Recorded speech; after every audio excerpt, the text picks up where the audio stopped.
Hello, hello, hello.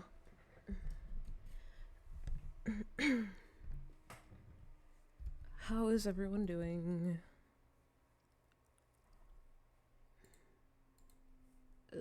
Hold on.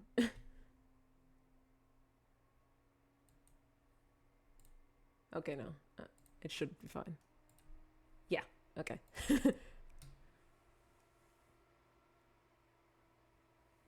Oh my goodness.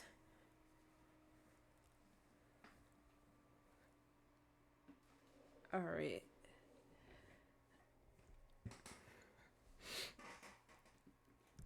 Who's ready for another PowerPoint? Oh my goodness. Just make sure. Okay. Did my going live notification.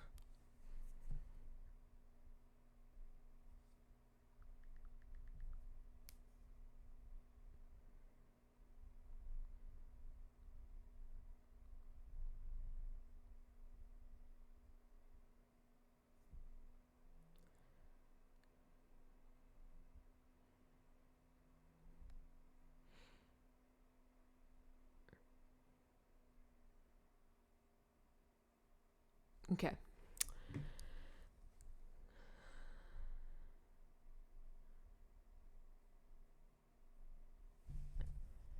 Alrighty. I hope everyone has been having a good what day is it? Wednesday. I was like, I don't know what day it is at this point, so.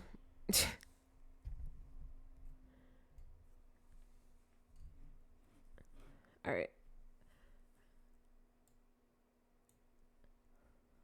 I almost got distracted because the music's so good. Hi, hello. Welcome to another Love and Deep Space PowerPoint. For anyone that is here today, hi, hello. I hope you've been well.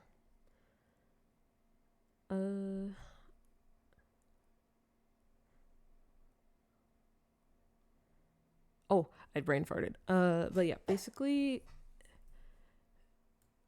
we are going to be talking about not today's. We're going to be talking about tomorrow's CATCH-22, which is the newest banner or latest banner, current banner, whatever you want to call it. But yeah, we got so much good content this time, so I had to make another PowerPoint. If you haven't already seen, I have other PowerPoint videos up on my YouTube. If you'd like to check them out. My YouTube is the name up in the top left.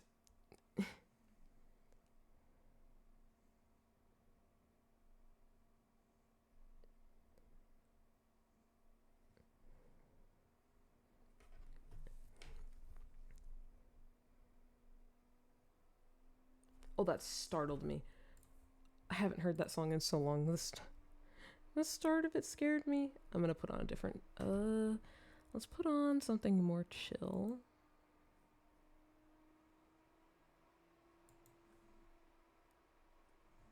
I'll put my lo-fi on.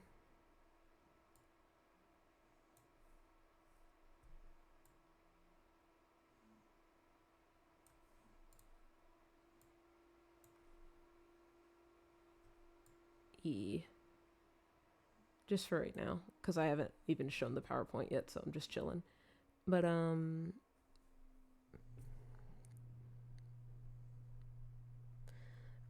the most part, my day has been chill. I worked and I worked and I made the PowerPoint. That's pretty much it.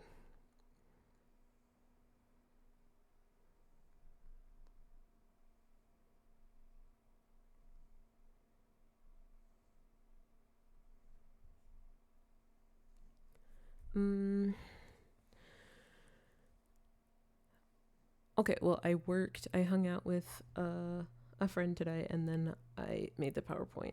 I also finished binging all of the event stories in Lads, and they were all really cute. Once again, the Lads team showing off a banner, and it seems like it's going to be nothing but just horny everything. And no, it's actually There's definitely some like aspects of it that are obviously very spicy, but like yet again, there's also just really cute content.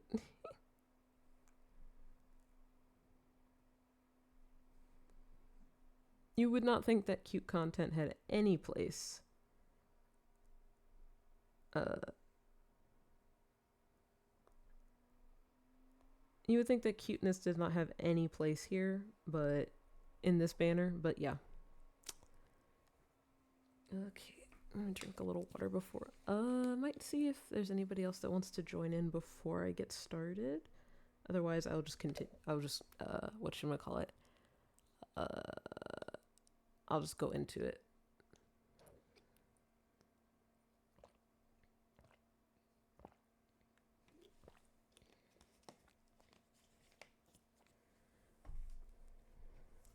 But yes, I hope everyone has been well.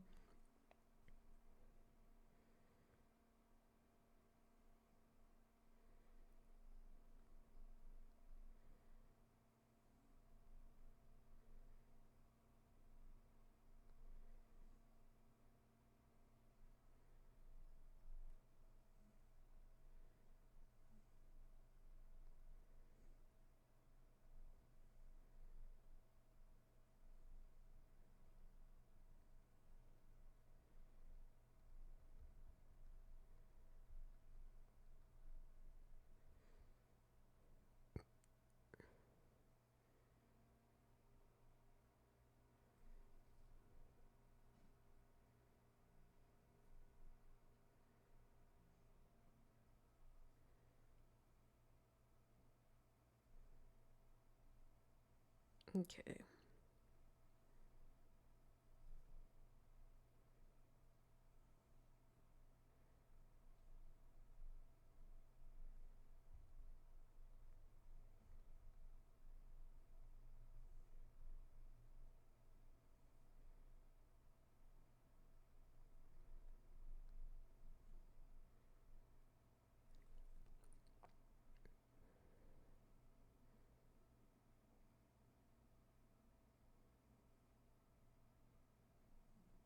Okay. Sorry, I was just kind of like straight quiet. But yes, yes. We will. I was just checking to see if any of my known lads enjoyers want to stop by. But either way, I will. Excuse me. I will go ahead and get started maybe in like another 2 or 3 minutes. So just wanted to give everybody ample time if they wanted to join in or not. No worries if not.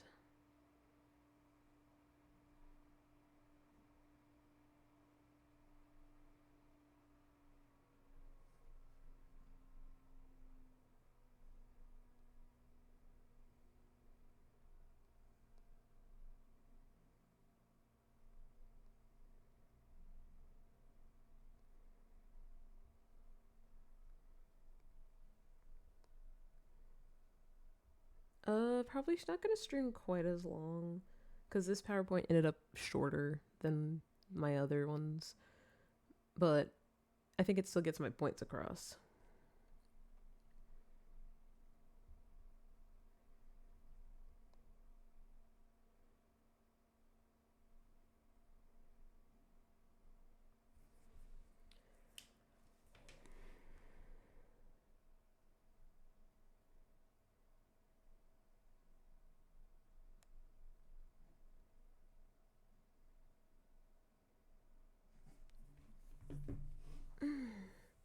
Okay.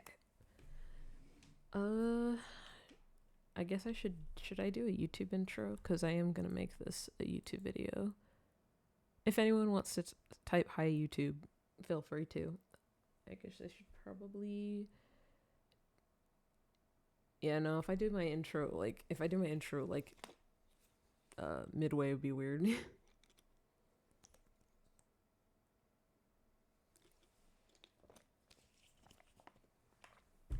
Okay.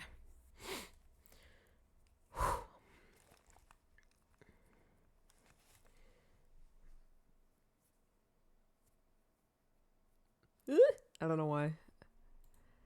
I felt nervous for a second.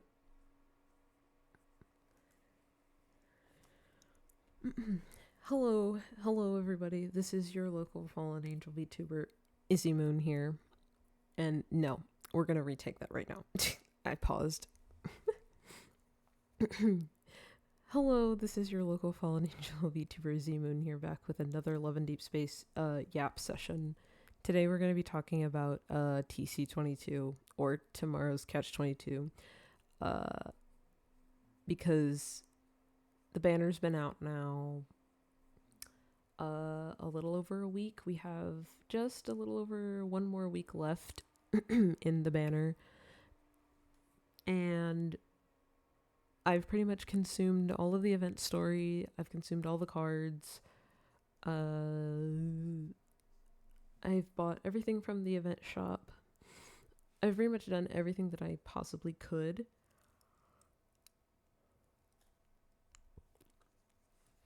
So I put together another PowerPoint. To the shock of no one, it is time to yap again. For the most part, we'll be covering just like the cards mainly, and then kind of ranking the cards by like just different factors and stuff. And also just kind of talking about the fact that we now officially have AU content in Love and Deep Space, because I just kind of wanted to talk about that because I've been thinking about it nonstop. But yeah, if you're excited and you're also enjoying the current banner, please leave a like on the video, subscribe, hit the notification bell. I do Love and Deep Space content pretty regularly at this point. But I also do like stream highlights and YouTube shorts and whatnot of other stuff that's not Love and Deep Space related if you're interested. But yeah, I think that's all I have to say. So we're gonna very shortly get into the we're gonna get into the PowerPoint that I made. Okay. I have to like give myself a cut. I had to think about how I like wanted to say it.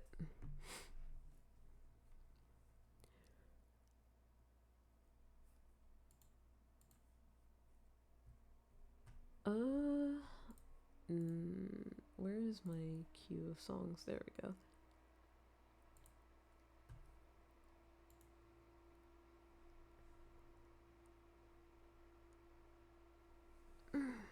All right.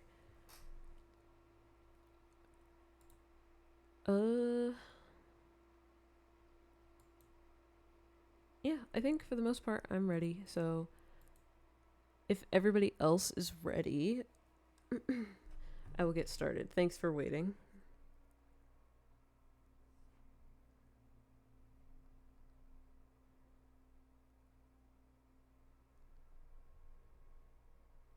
Oh.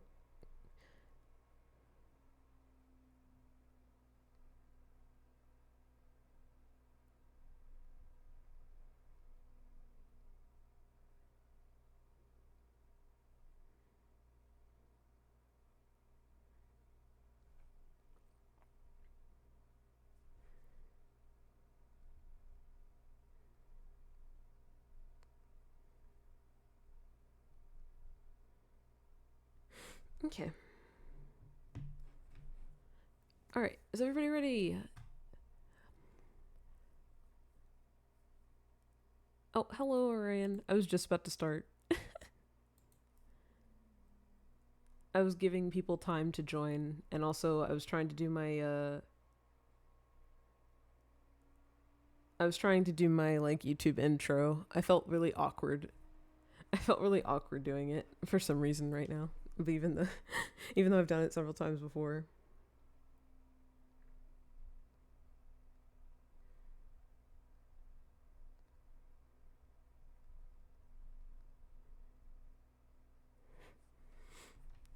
Indeed, we yappin'.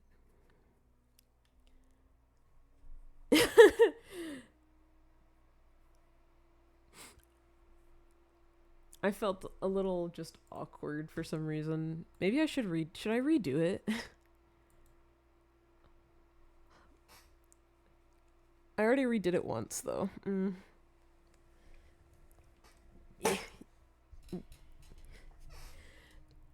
scared I sound like I can't check. It's not like with like just regular OBS recordings where I can like go and look.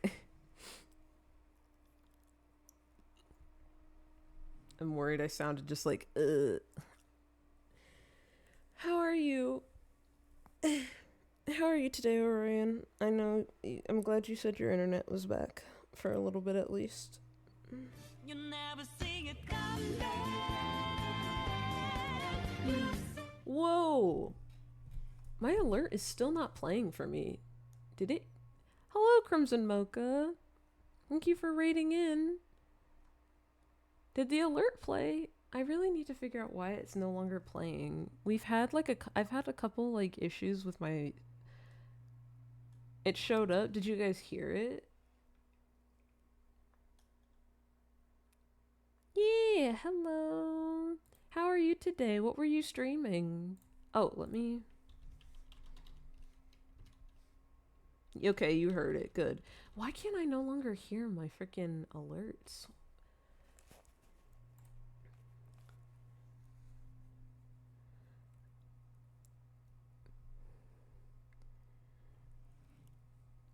Oh, I've never heard of that. Did you have fun? Let's talk. Hi, Moon. We were just about to get started. Could maybe do it at the end when you get more comfortable. I thought about doing it at the end, but then I was like, I don't know if that's weird. It was fun. That's good. I'm glad. Please make sure you get all of that streaming rest if you need to, or you need to get food or drink or any of that.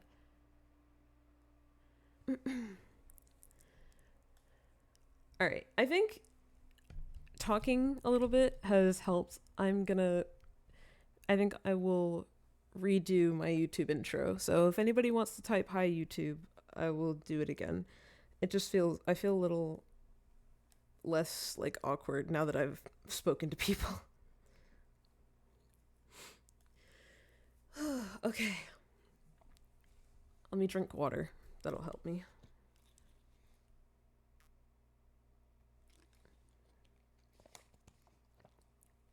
Okay. Feel free to type hi YouTube. We'll do it again. Okay. Hello, everybody. This is your local fallen angel VTuber Izzy Moon, back with another Love and Deepspace Yap session. Today we're going to be talking about TC-22, or tomorrow's CATCH-22, which is the current Love and Deepspace banner. And we are I'm gonna just yap about it because basically this banner has changed my brain chemistry. But yeah, I have pretty much done everything I think I can now in terms of content, because the banner's been out for over a week now. We still have a little bit over a week left before it's over, but I have read all the cards, both good and bad ends. I've read all the event stories. I actually just finished them today. I've done all of the minigame. I have bought everything from the store. I think I've consumed everything now. And now I'm here with a PowerPoint. I never considered chains and leather hot till I saw Caleb. Yeah, you know, Caleb's outfit, yes. But so yeah. We're going to be talking about it. I put together a PowerPoint. It's a little shorter than my past ones, but I think it still gets all the points across. I really just want to talk about the card stories and then also talk about the potential, like, what this banner means for the future of the game, because it's a thing I've been thinking about the entire time since the trailer dropped. So yeah, I want to get into talking about it, and I also did some fun little tier list rankings for the guys and stuff in terms of different stuff. So we will get into that. But anyways, if you're having fun with this current banner and you know you have your own thoughts about it, please leave comments. I would love to hear it. And leave a like on the video. One word, mullets. That sent me. I had just stopped my train of thought.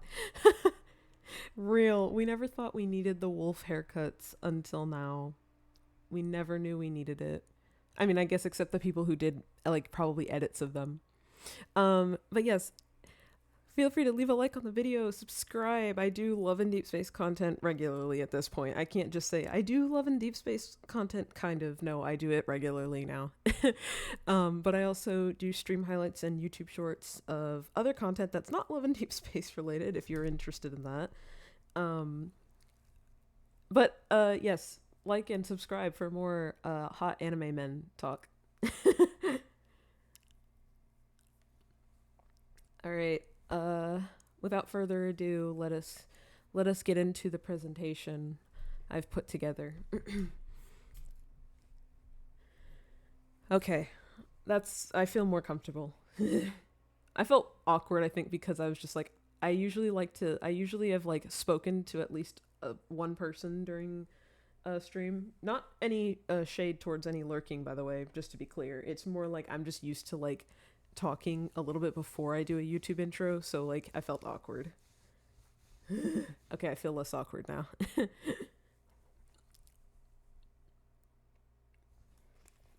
But yeah, Lads is a full-time job. Yeah. Yeah. Even when I wasn't playing the game, social activity. Oh, thank you, Moon. I appreciate it. Um, but even when I wasn't playing the game, like I wasn't playing the game for a long chunk of time. Uh, I come back for like every character drop, but this time I don't think I'm leaving anytime soon, especially with the amount of content I enjoy making, because before I just wasn't making content. And I think I talked about it with Hermes at one point, but I was just like I didn't have as many people to talk about my theories to, and like that just kind of is another reason why I just wasn't quite as interested. Or like when I would take breaks, I wouldn't come back as easy. But like after Caleb came out and I was able to just rant and yap, and like I had a more of a platform to do so, and like more people that are interested in listening to me yap and stuff like that about this game, it just felt a lot easier to like stay invested in it. um but yeah, anyways, I'm rambling. Let's go to the presentation now. Okay, just want to make sure it's still on the overlay. All right. Hello, welcome. Welcome to tomorrow's CATCH-22, Love and Deep Space Yapping, courtesy of yours truly. Let us begin.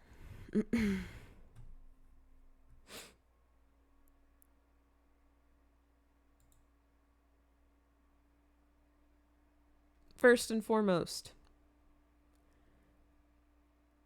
we are going to just recap a little bit of info. Graphic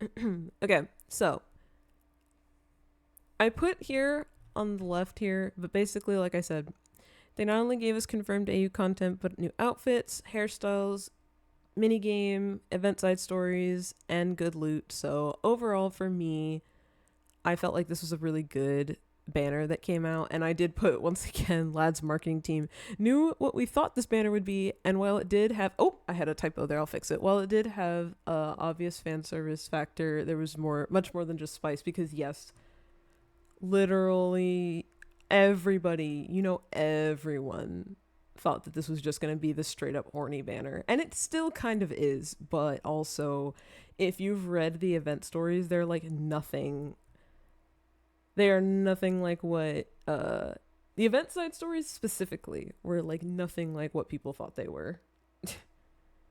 Actually, hold on. I'm gonna change this typo really quick because my OCD is gonna actually make me scream if I don't fix it. Um, but yeah, if you've read the event stories, you know for a fact that this is not what we thought it was. Um, we all thought that this was gonna be something else, and like I said, it very much does have like the obvious fan service factor, and like it does have the very spicy factor to it, obviously, with the way the aesthetic is, but like um the event stories were just so cute. Like they were just they were very much like typical lads event stories, very cute, very charming, very silly.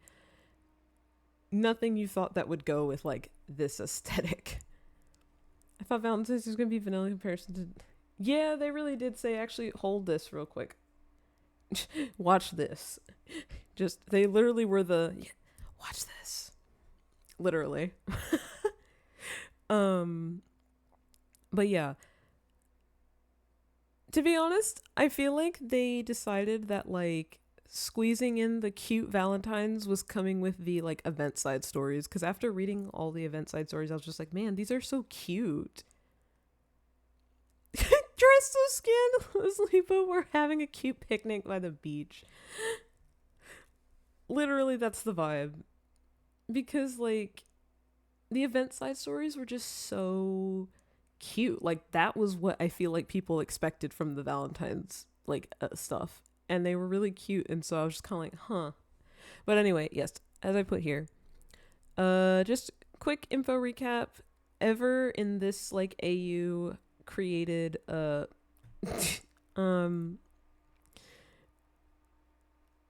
I could not let automod stop that. That's too funny.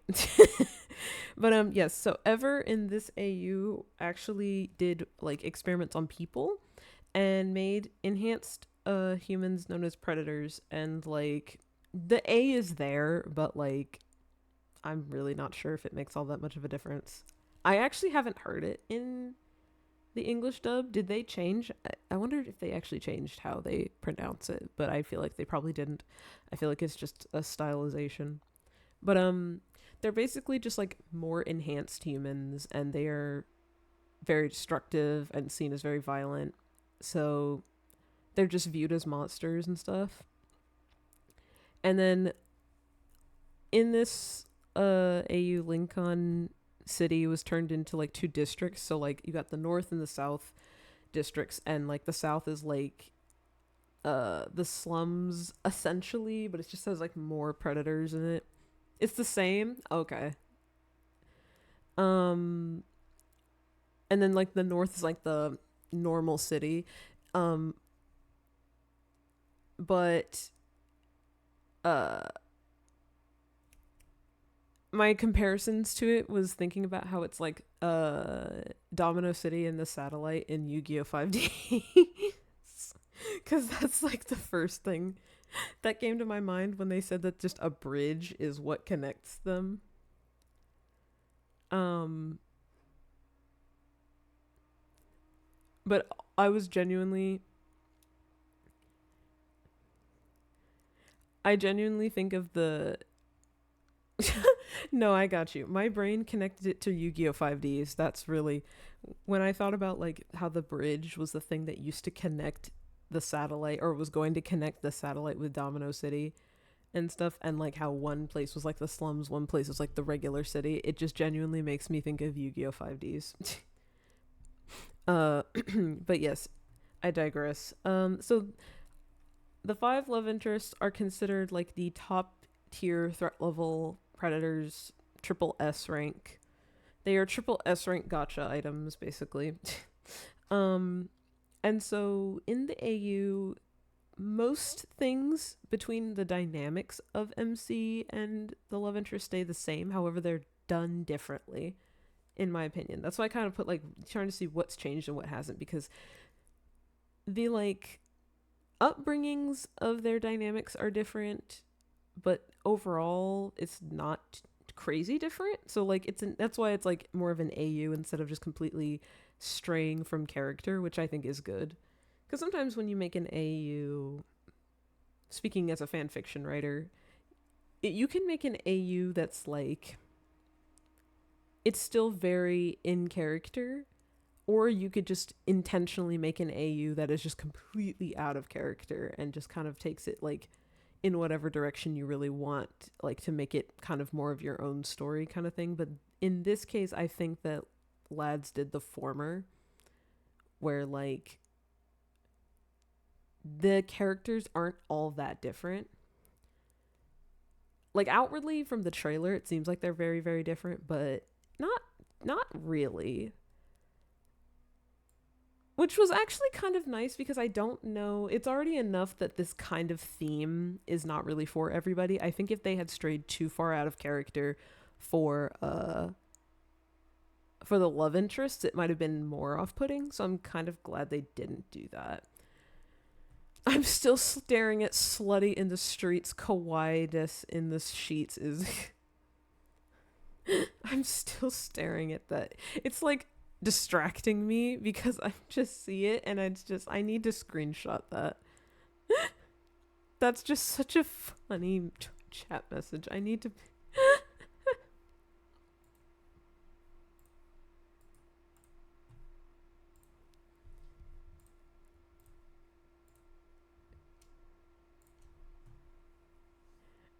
Oh my god. But yeah. So I just want to do like a little recap. Seeing that out of context would be wild. Yeah. I'm considering putting it in the Discord because I think other people should see it. It's just so funny. I'm tempted.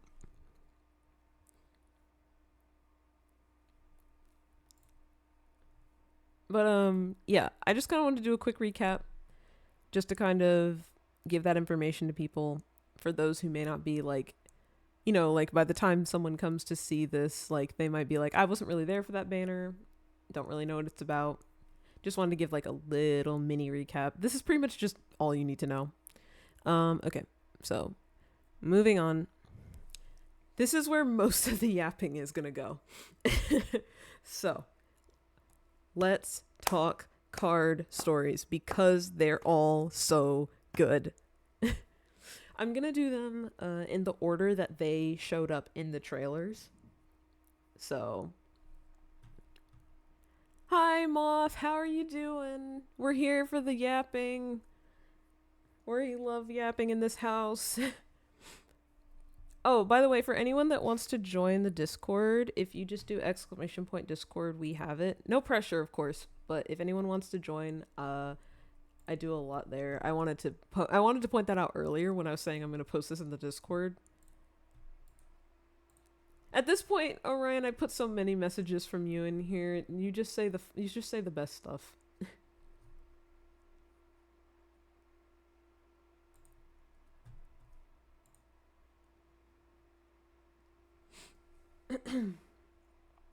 Doing good. How about you? I am doing well.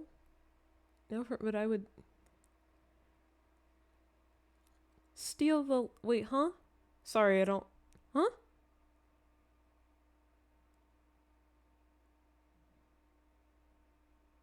I'm sorry. My brain is not processing that message.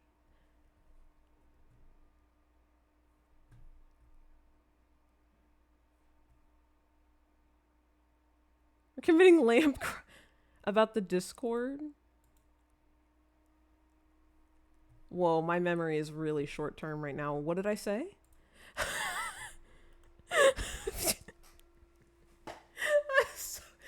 got so confused. I'm so sorry. I was like, huh? Oh, you meant about joining. I'm so sorry. That really went over my head. I was like, wait, we're stealing a lamp? Yeah, no. I got it. I eventually got there. I'm so sorry. I was like, what are you talking about? Whose lamp are we stealing?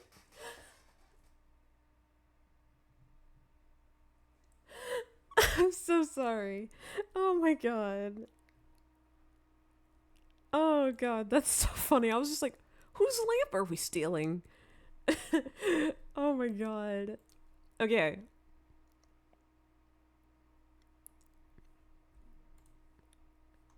But anyways, this is where the big uh no, I like my lamps. But yes, um here. If anyone would like to join, I like do most of my updates about things in Discord. I do my best to post them on socials, but like that's where you'll get most of my notifications on things. And we also are just very cool and chill. Everyone is very cool and chill. If you'd like to join for cool chill vibes.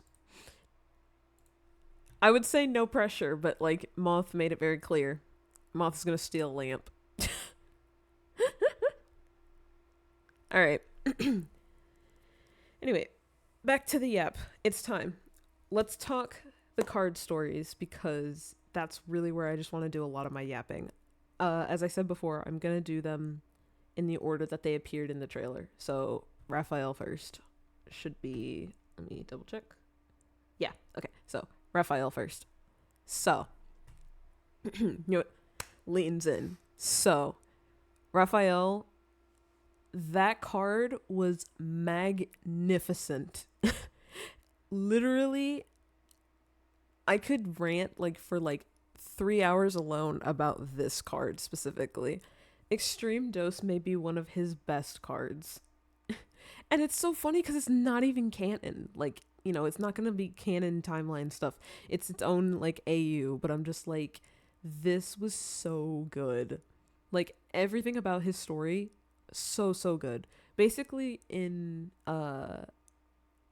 his story, we kind of see how he ended up becoming the leader of his, like, quote unquote, like, little, like, rebel vigilante group of Flowing Fire. And, like, you kind of see how he was prior to that. So, like, at the time, he was just a very dangerous predator. And basically, the place where MC works, which is not the Hunters Association, it's like what is it? The abbreviation? The LCBI, something like that. They had, like, predators there to, like, test out weapons against predators, which was, like, super fucked up. But, like, Raphael was just too strong. But, like, she was basically just designated his supervisor, quote unquote, because he's so dangerous. Somebody needs to supervise him. And that's kind of how they start bonding. And I just think it's really nice. And I put it down here, as you can see. Hold on, where's the thing? Still giving off the master and familiar vibes. Like his Abyss Walker myth. If you know, you know. If you know what Abyss Walker is, yeah. But like, it's still very much like he kind of becomes very loyal to her, and she starts wanting to protect him a lot. Like, the place basically starts building, like, stronger weapons that soon start really, like, overpowering him, and she's always super concerned for him. I really think that this card did a really good job at, like, capturing the existing dynamic between Raphael and the MC, but, like, tweaking it and putting it in, like, their own little twist on the dynamic that they have in this AU. Because, like, instead of, like, oh, he's, like, got this bond to MC and stuff like that, so she technically is his master, but not really. I mean, if you know, you know, ebb and flow. But just, like, technically she has, like, this command over him kind of thing and things like that. But, like, he just is always, like, going to be loyal to her, that kind of thing. And they really show that off in the AU as well. So I just think that that's really cool how they were able to just translate this existing dynamic that you like we have seen in the past for him with MC into something a little like new and fresh, and I think that's really cool. Hi Lou. How are you doing? I hope you're doing well.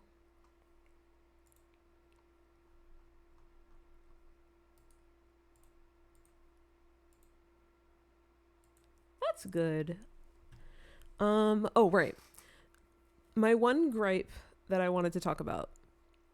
Oh wait, actually before I do that, I was going to say um the things that I feel like we don't really see in um the like canon is the way that in this route we saw a lot of like angst between MC and Raphael that is like very much like hurt and pain, because basically at the time MC lied at one point to quote unquote protect him.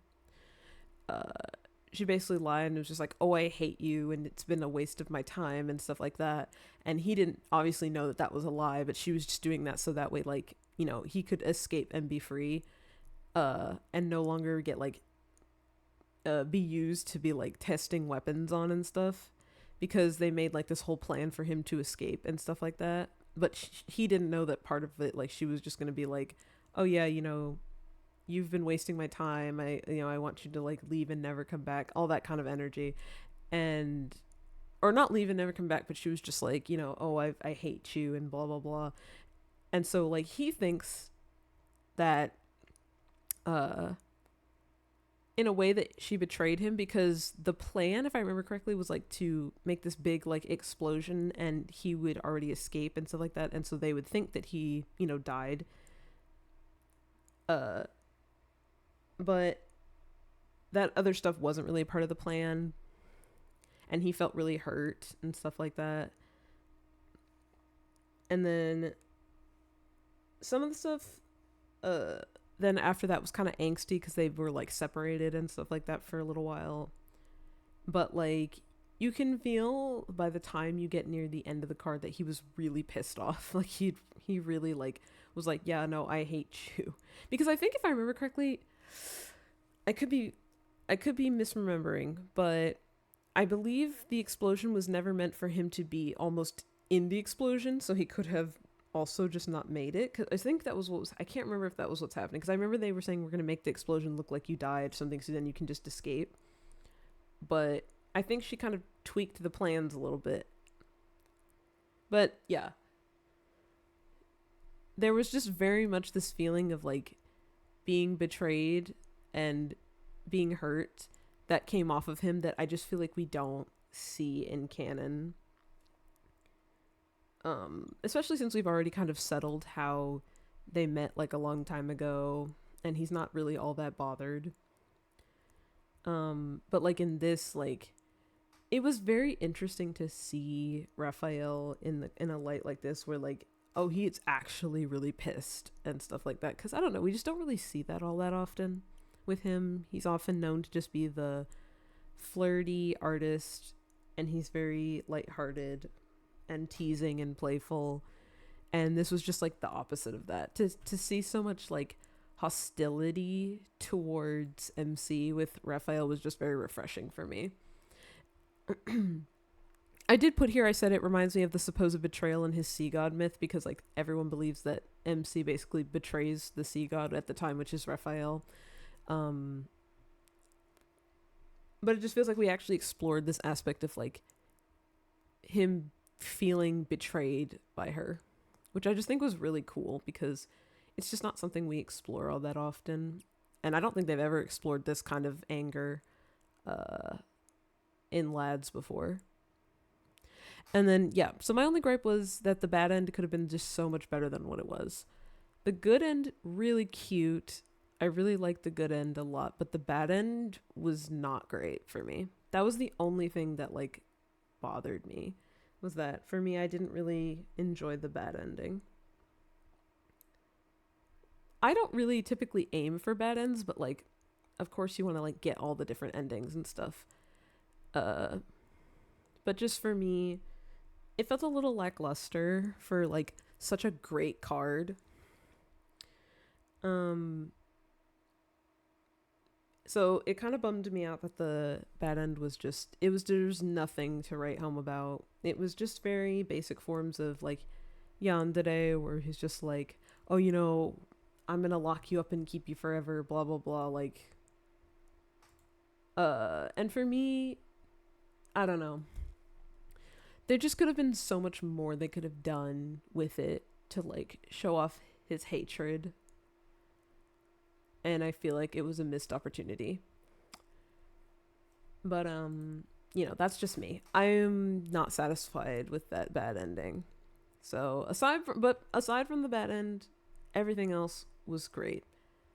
I enjoyed that a lot. Oh yeah, and side note, or small side note, to just say, I think it was cool they incorporated the whole opera singer thing into his AU, because like one of his 4-star combat companions is based off of like opera, like sort of Phantom of the Opera, but not really, like not that actual aesthetic. I just know because of the mask that you see is a little Phantom of the Opera-ish. But they had that incorporated, that he like can really sing well, and I like that they incorporated that into the AU just as like a little lore detail and stuff like that. Oh, also, I'm gonna go ahead and run the ads now because they're gonna pop up. So I'll take a quick pause so people who don't like, don't have a sub, like, can hear the rest of the thing. So I'm just gonna run the ads really quickly, and I will see you guys when you come back from the ad den.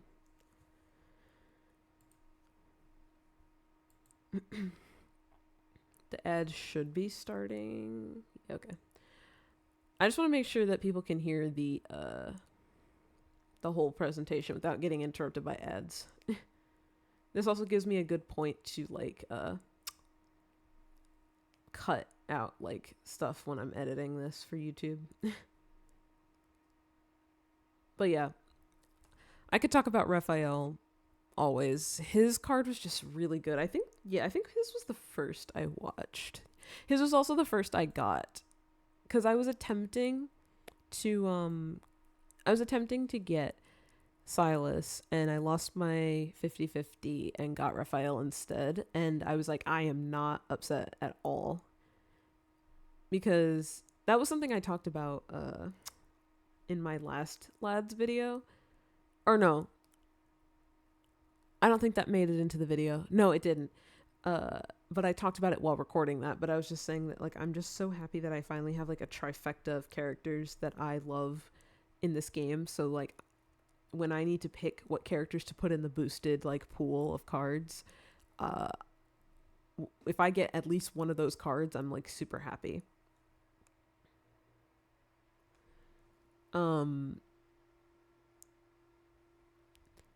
But yeah, Raphael's card overall, like I said, I have zero complaints aside from the bad end. I just feel like it would have been so good if like, because like, oh yeah, I forgot one thing I didn't put in the recap was that MC basically is like the girl from The Last of Us, where like, even when predators bite her, she won't turn into a predator herself, because that's how basically predators multiply so much, is that they bite people and they either die or they become a predator themselves. It's basically like vampire stuff. But MC is like the one that like is immune and cannot turn. So like, I don't know. It just would have been like, what if he was so like angry at her that he just ended up killing her? Like, what if that was the bad end? I just feel like that would have been so tragic, and that would have been just, I would have been more like, oh, this bad end was so sad and awful, but like in a way that it was actually painful. But instead, they just kind of made it like what if I just locked you up the same way I was locked up, that'll show you, and like, then we'll always be together and stuff like that. And it's just like, no.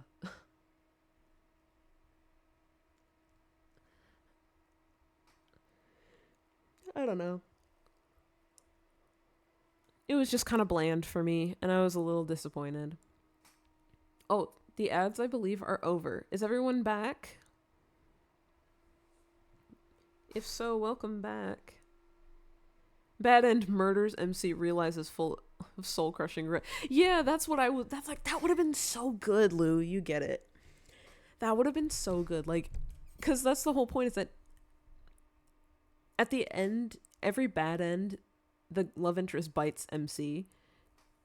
And I'm just like, what if the bite was too powerful? Like, what if she just died or something? And then he just has, like, regret. And it's just tragic and sad. Like, that would have been so good.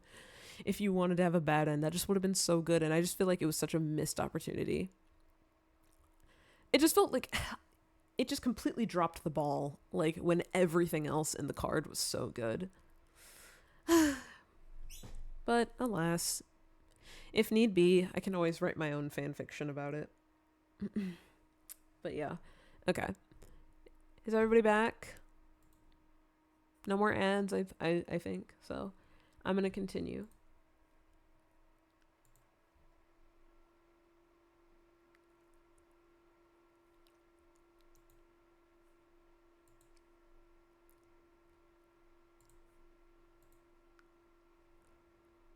Okay.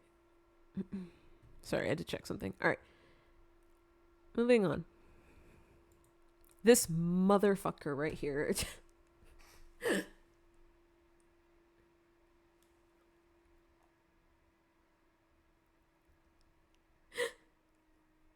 I have so much to say about him.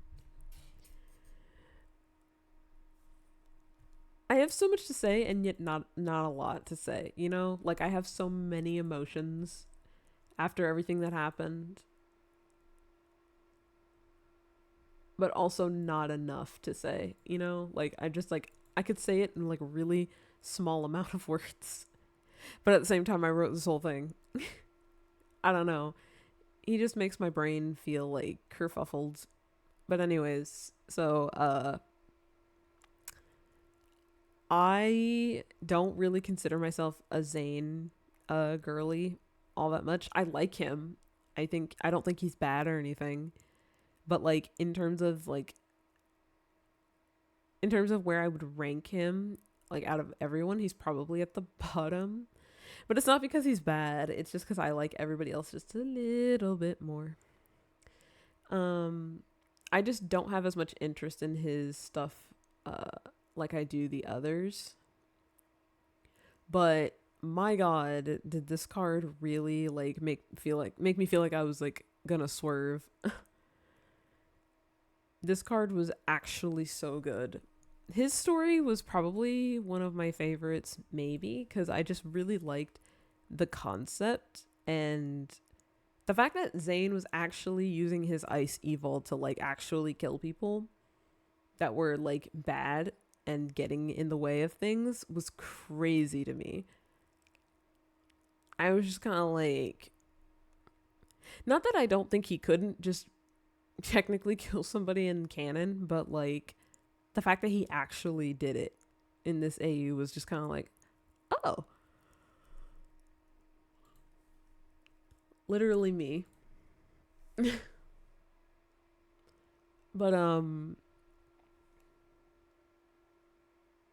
yeah, his card was really really good. I thought that like the so basically Zayn is like quote unquote a prison warden in this, and MC goes into the prison for like an undercover op kind of thing. And I thought that section was really cool. I felt like engaged, and it wasn't too like it wasn't too long, it wasn't dragging out. It was like a really good amount of stuff, and then it was just nice to see like the way Zayn and MC interacted. Because for a little bit, if I remember correctly, in most of the stories, MC didn't know that the love interests were the like dangerous predators and stuff, but that's just because the predators that are dangerous have like code names instead of their actual names. So like she didn't know that until being like, oh, Although I think in Zane, she was saying she had a hunch that that Zane was like one of the dangerous people. But yeah, I thought the undercover part in the prison was cool. Zane, personality wise, didn't change all that much, except for when you got near the Kindled. The Kindled scene, my god. My god. Actually, I'm trying to think. His is one of the freakiest.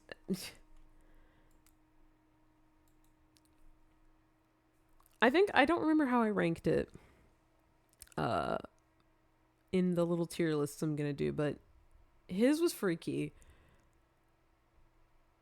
I need y'all to know his harness that he has like over his chest came undone. There was literally no reason why that had to happen. The devs were just like, we know what you want. We're gonna give it to you. But I was just like, oh, was not expecting that from him, even though I don't know. I'm not shocked that he had a freaky card because he's had several freaky cards before, but it's more like this side of him. This is like not even just freaky. This is just like really. I think it's because it's so like, outwardly it looks like it's super horny and stuff like that. And I don't know. I just don't see Zayn as a very outwardly horny person. So like, or that would go into this outwardly very flirty or like more like sexy concept like that. So like, I was completely in shock. Um, Bad end, horrible. And I put that like with positive tone indicator, just like bad end. That was so sad. Genuinely, the bad end, that one hurt me. I was like, oh, I'm sad now. Like I thought it was just gonna be like Zayn is usually the one they throw a lot of their uh like angst at, and so I figured it would just be typical. Okay, it's gonna be sad because it's Zayn, but like it was like one of those things. Oh no, it's like sad, sad. It's like really sad, and I was just kind of like, I am, I am hurt by this. Um, but yeah, I I really enjoyed Zayn's card overall. Point I made was his voice acting really really good. I put both in Ian and JP dubs because I even though I haven't heard all of the Ian dub yet, what I did hear was so much better. Because I typically don't really vibe with his English voice actor, not because they're doing like anything wrong. I just don't vibe with it. It's a little too like it just feels too dull. Not dull. That's mean. Like it feels too like monotone. That's better. Like it just feels more, and I know that he is that kind of character. It just feels like they kind of play into it a little too much for me, but that's just my personal opinion. No shade to the voice actors, but yeah, I was really impressed. And I think that it was nice that he didn't stray too much from his canon personality. Like he still has the sweet tooth, and he still like doesn't really, he still like has those very awkward moments that he does even in canon, and it was nice that he didn't really change all that much. That made me happy. But I definitely think that this card, maybe with like one more, is like my favorites for him in general. This card did a really good job for him. Okay. Oh, I should let Orion know we're talking about his man.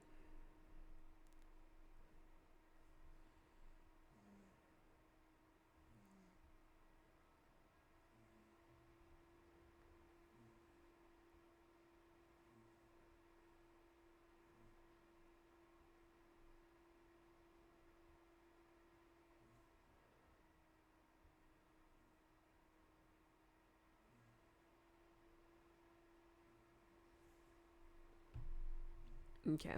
I let him know. But yeah. Anyways, on to Caleb.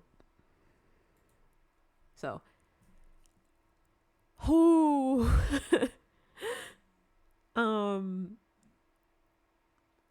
this man, wow, is he so crazy.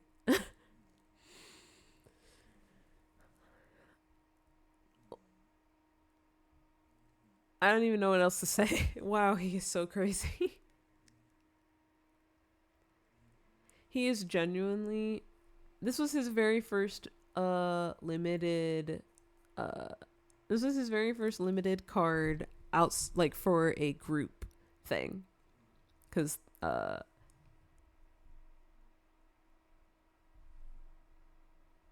yeah, out, like, this was his first, like, Quint. This was the first Quint banner, and this was his first card outside of Painful Signal, which is like his own, like, individual uh banner, and it did not disappoint.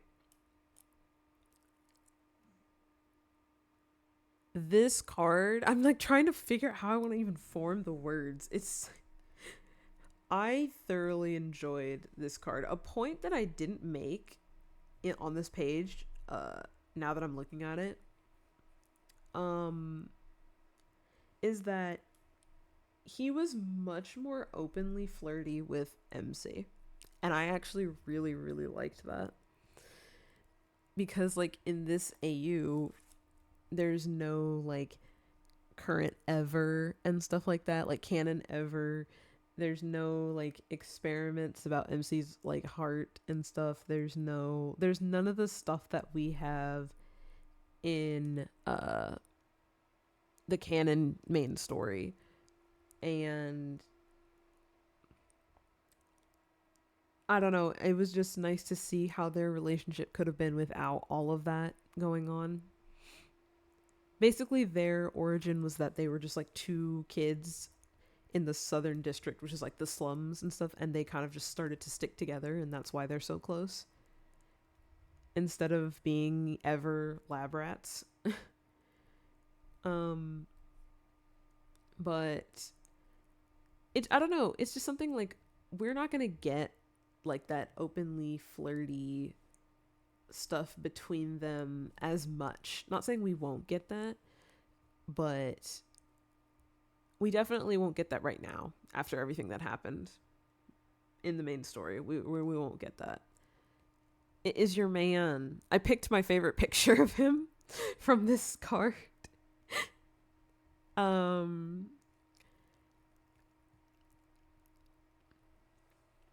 But yeah, it was really nice to see how it just feels like, oh man, this is what they would be like if they didn't have all this, like, stuff with the canon timeline ever going on. Like, this is what they could have been, just kind of like having that more playful, flirty banter. And, like, yeah, they have that in canon, but, like, not as much, especially when everything that happened with Caleb, it's very much like they have to kind of reform a new relationship, sort of. So, like, we're getting like that painful slow burn right now. But here, we didn't really have to worry about that. And I just really liked that. It really felt nice to see, hey, this is what we could have maybe at some point, or what could have been, sort of. I really liked his story. I didn't know what they were going to do when they called him elite politician. So, like, and he's like a councilman. I didn't know what they were going to do, because I was like, that just seems so interesting for him, given like that it varies from canon so much, or it differs from canon. I was like, what are they going to do with that? But it actually played out pretty good, in my opinion. Especially when I think about, like, how manipulative he is. Politics is definitely an area he would be in.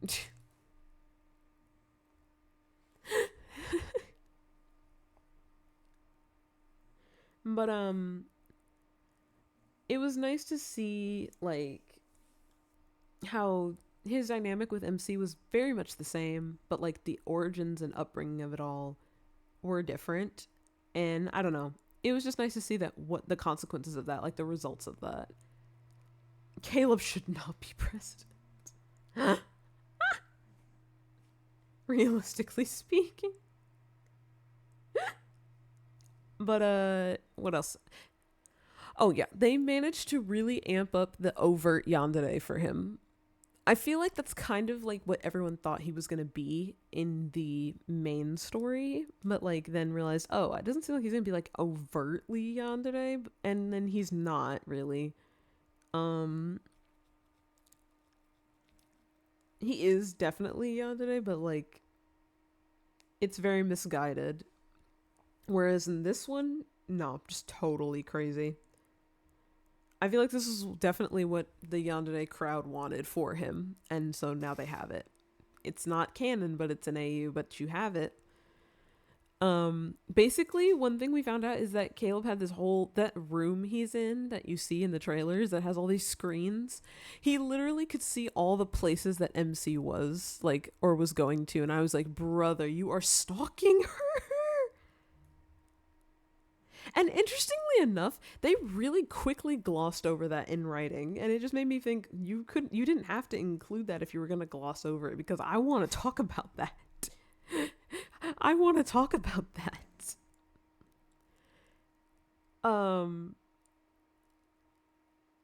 But he basically was able to like watch her, like just like, you know, like when she's leaving work or like when she's going to like a shop or something, or she's, and I'm just like, that's so, you are so creepy. And they just kind of quickly glossed over that fact. Because then they changed it to like, basically Caleb and MC had been separated for a long time, but Caleb knew where she was, so like he never really truly like didn't know, even though she thought the whole time like, oh, you know, we've been separated, maybe one day I'll see him again and stuff, etc., etc. And so she got more mad about that part because she changed it to, if you knew where I was this whole time, why didn't you seek me out? And I'm like, I feel like we should be a little more concerned about the fact that he's watching you.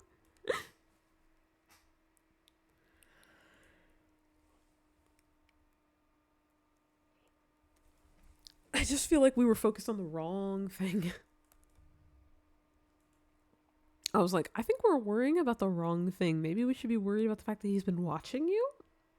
But anyway, I think this was definitely what the Yandere like crowd wanted, and I'm happy for them. Because I saw him and I was like, yeah, this is the Caleb everybody thought we were getting, and little did we know it was saved for this.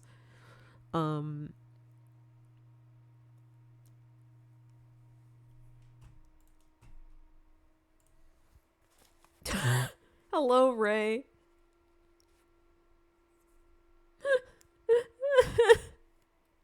How are you?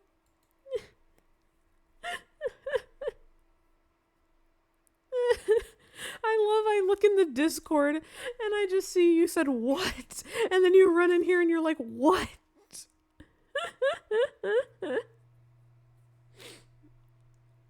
Oh my god. But yeah, I do feel like they kind of glossed over that fact about him. And I'm just kind of like, I kind of would have preferred if they were going to really go into the whole he's being the creepy stalker yandere thing. I wish we had like not just glossed over it. I kind of wish that had just, I guess, been brought up earlier or something, so we could actually like delve into that. I really wish that we could have just, if you were going to include it, let's delve into it. Let's not just gloss over it. That's like a minor thing for me. I think it's just a little nitpicky, but I'm just like, if you're going to include being the creepy yandere, like, let's talk about it instead of just kind of like sprinkling it in there. I feel like it's going to be something that's very cursed. I feel like it's going to be something that's cursed since you put the ellipses there. They all have these, just so you know. It's not cursed? Okay. What was I gonna say? Go ahead and type it. I'm gonna continue real quick, but yeah. So, do you think it's the substitute that's still kind of cursed? It's not. It's definitely not. They're treated as Oh my god. It's not. They're actually considered muzzles for all of them because they all have them. Oh god.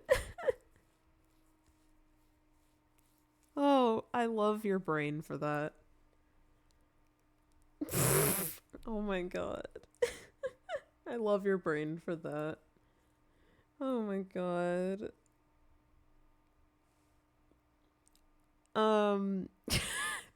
That really just short-circuited my brain. But Oh yeah, bad ending could have been better. Um, because it was definitely. It's okay. I just my brain short circuited after that. But yeah, the bad ending could have been a lot better. Can oop! I'm catching you in 4K.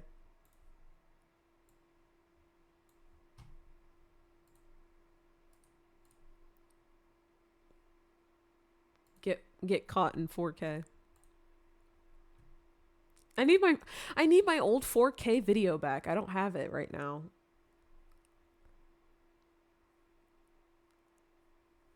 Where's your one thing? I'm gonna tag it to that one.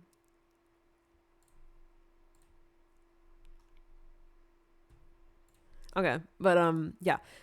Bad ending, like I said, could have been better. It was basically like what Zane's bad end was, which was like much like more sad. Like it was much more sad. But like it felt like it missed the mark for me because like it was very similar in the way that like basically they feel both him and Zane have this thing where because they bit MC, they felt bad that they hurt her and then they decide they should just, disappear essentially. Like, oh, I'm too dangerous. I shouldn't, be near you type of thing. But the way Zane's was handled was just more sad. I didn't have the same feelings for like when Caleb's was there. It just felt like, man, that was such a like I don't know. It just feels like we could have delved further into the angst of it all. It felt very much like we could have done similarly what we talked about with Raphael. Like he hurt MC, he regrets it. Maybe MC died from the bite because that's the other option. Like once you're bit, like you either like turn into a predator or die basically because it's like vampire bite. But MC can't turn into a predator, so it's just kind of like gravely wounded maybe. I don't know. It just would have been nice to see more like angst, and I just feel like they didn't really. It feels like they like stopped halfway, and I'm just like, no. But yeah, aside from that, voice acting super good. English dub is actually like I don't know, better than I normally feel about the English dub. Really, really nice. The JP dub, as usual for me, is great. And it was nice that the AU didn't stray too much, like, out of character for Caleb. Aside from the fact that he's, like, openly more flirty with MC, like, he was very much on character. He still gave me that, like, I wrote it here. Oh, yeah. It still gives me that sense of unease and slight distrust with his character because, like, I'm still just, like, I know with everything that I know about him from all the videos I've made, I'm just like, can I really trust that? Can I really trust what you're saying right now? I'm always on my P's and Q's with him. I gotta be. But yeah, overall, really solid. Really solid card for being his first card outside of his debut. It is solid. Overall, there's nothing like crazy to complain about for me. I have good expectations that like the content they put out for him will still be like just as good. This was really, really good for him. Is he Apple Man? Yes. All right. On to Xavier. So Xavier's was really interesting for me. I liked it. And at the same time I'm just like, huh, I guess. But they really doubled down on his already like possessive tendencies and then just made him full yandere. Like we already had the yandere like potential before Caleb came out, but people didn't really. I sometimes feel like people don't really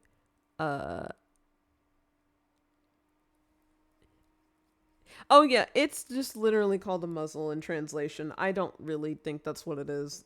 We'll be real. The muzzle is a suggestion. But Yeah, Xavier, we always had the potential for a yandere if they had just doubled down on Xavier's tendencies. And so this AU was really like, for me, like somebody in the team said, what if we just double down on what's already there for Xavier and then just like that would just make him full yandere? And they're like, yeah, let's do that. Cuz that's pretty much what they did. He at that point just Xavier's possessiveness is almost worse than Caleb. And that's saying something with how Caleb is. Um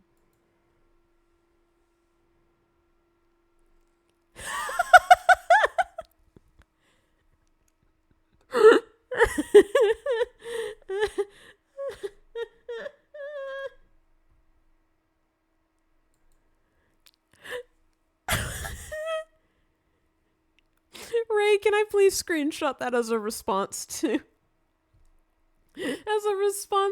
Orion's message, please? It's oh no.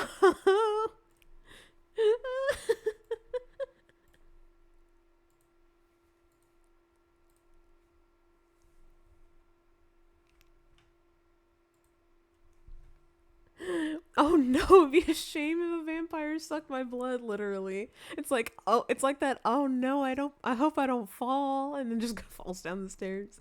No, oh no. But yeah, where was I? Oh, right, okay. Yeah, I think that Xavier at that point just seemed even more possessive than Caleb. He went like full yandere, like the stereotype, like full crazy. And I was just kind of like, okay, that's even crazier than Caleb at that point. Because it feels kind of like, I don't want to say they chickened out, because that's not really what it is. It's just they have a different approach with yandere for Caleb. While this just feels like what everyone expects of a yandere, like full on possessive, never leave me, etc., etc., etc., all of that stuff that people like with the yandere trope do. Aside from that, I enjoyed seeing this reversed aspect of the whole senpai relationship, like because typically in canon, Xavier's been a hunter longer than MC. So in a sense, Xavier was the quote unquote senpai like of that like job, since they stay coworkers. They kept the coworker thing uh for them in this AU. It's just the difference is that MC has actually been the one that's working longer than Xavier, and I just think it was interesting to see. That was just cute, like little detail, nothing crazy.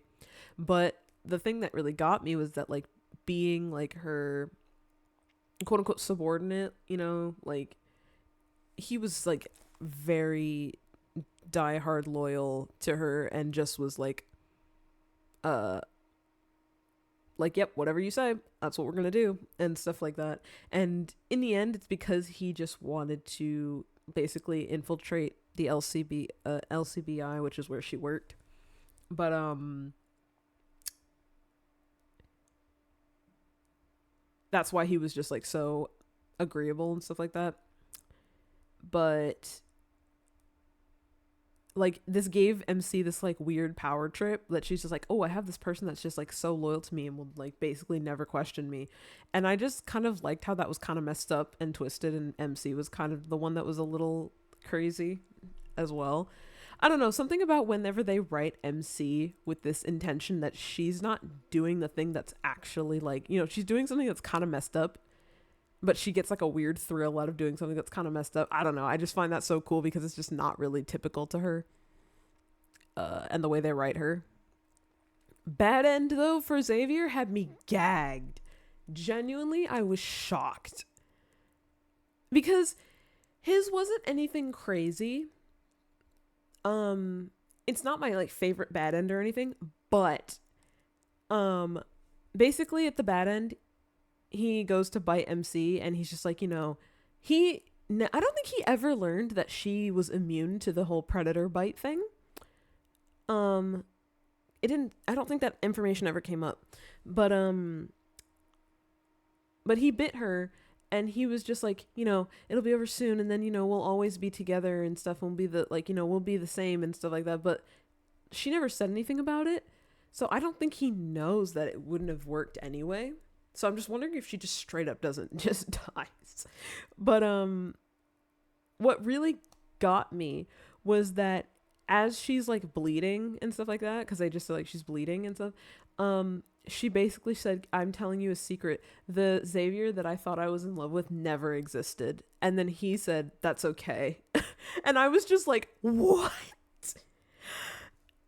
To tell somebody that to their face, I don't know. It, with all the context of the story and the way that she like just built up this like idea of him and like found out that he had been like just kind of like undercover in the LCVI and just trying to do stuff. And like, I don't know, something about the way that that line was delivered in the moment for me floored me.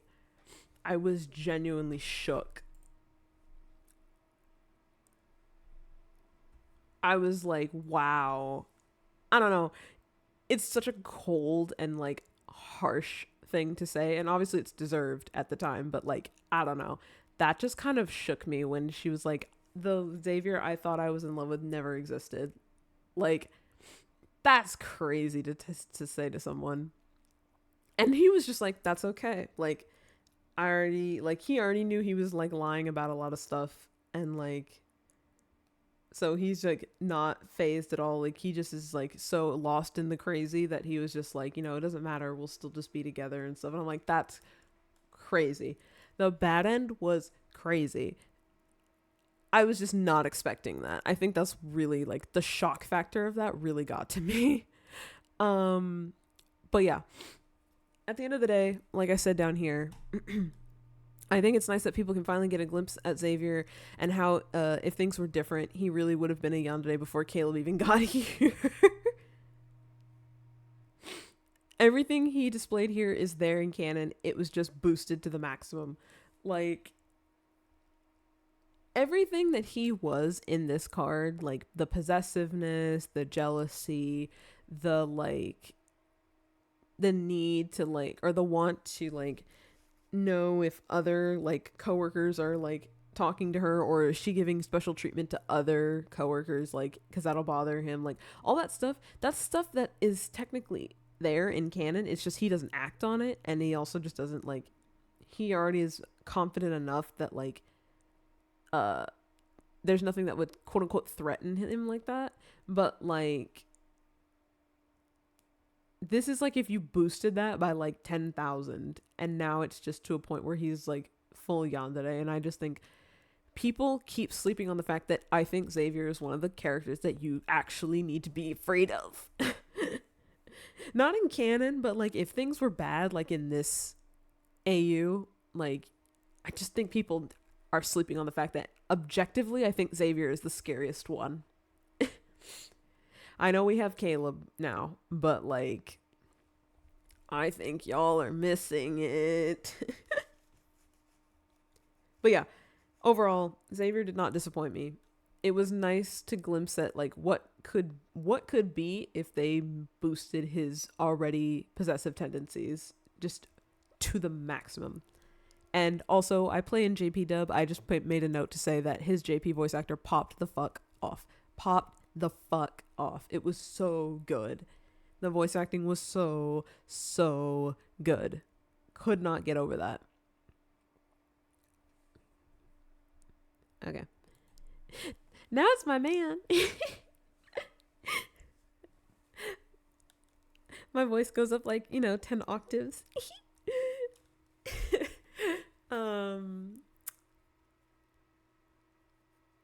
As I very clearly put up here at the top, the perfect Memoria doesn't exist.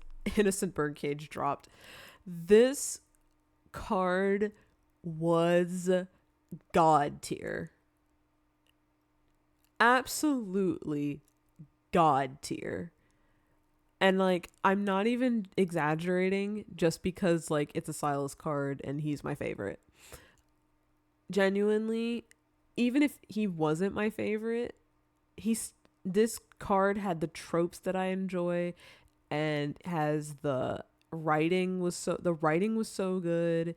It had great writing, it had great music, like great background music, great intimacy levels and stuff. Like, and obviously, yes, there's the like fan service spice stuff, uh, which is also nice. But like, it just had all of that, and then they just put it all in one card, and I just cannot believe that this exists. I cannot believe this card is so peak. It was actually, I can't get over it. Like, I feel like I need to reread it after stream. It was so good. That's why I was just like, oh yeah, the perfect 5-star card doesn't exist. This drops.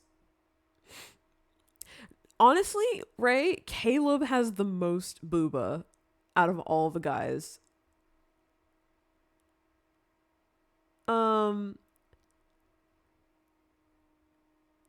Caleb and Silas, I think, have the most booba, but Caleb has the most booba, pretty sure.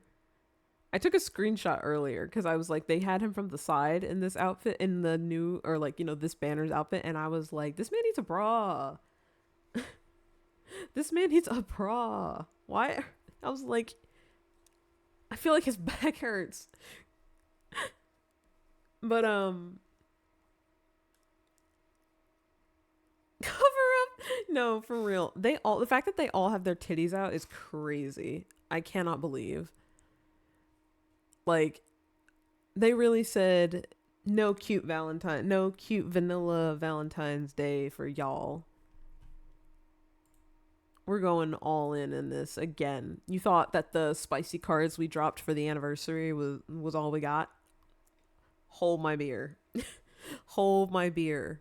Literally. But yeah. In all seriousness, this card was absolutely peak. I think this might be, aside from the Abysm Sovereign cards for him, the dragon cards, because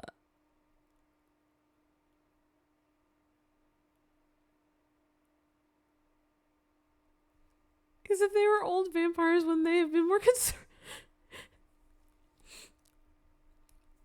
I mean, this is a divergence this is off topic, but like technically the ones that are like in canon, so excluding this AU,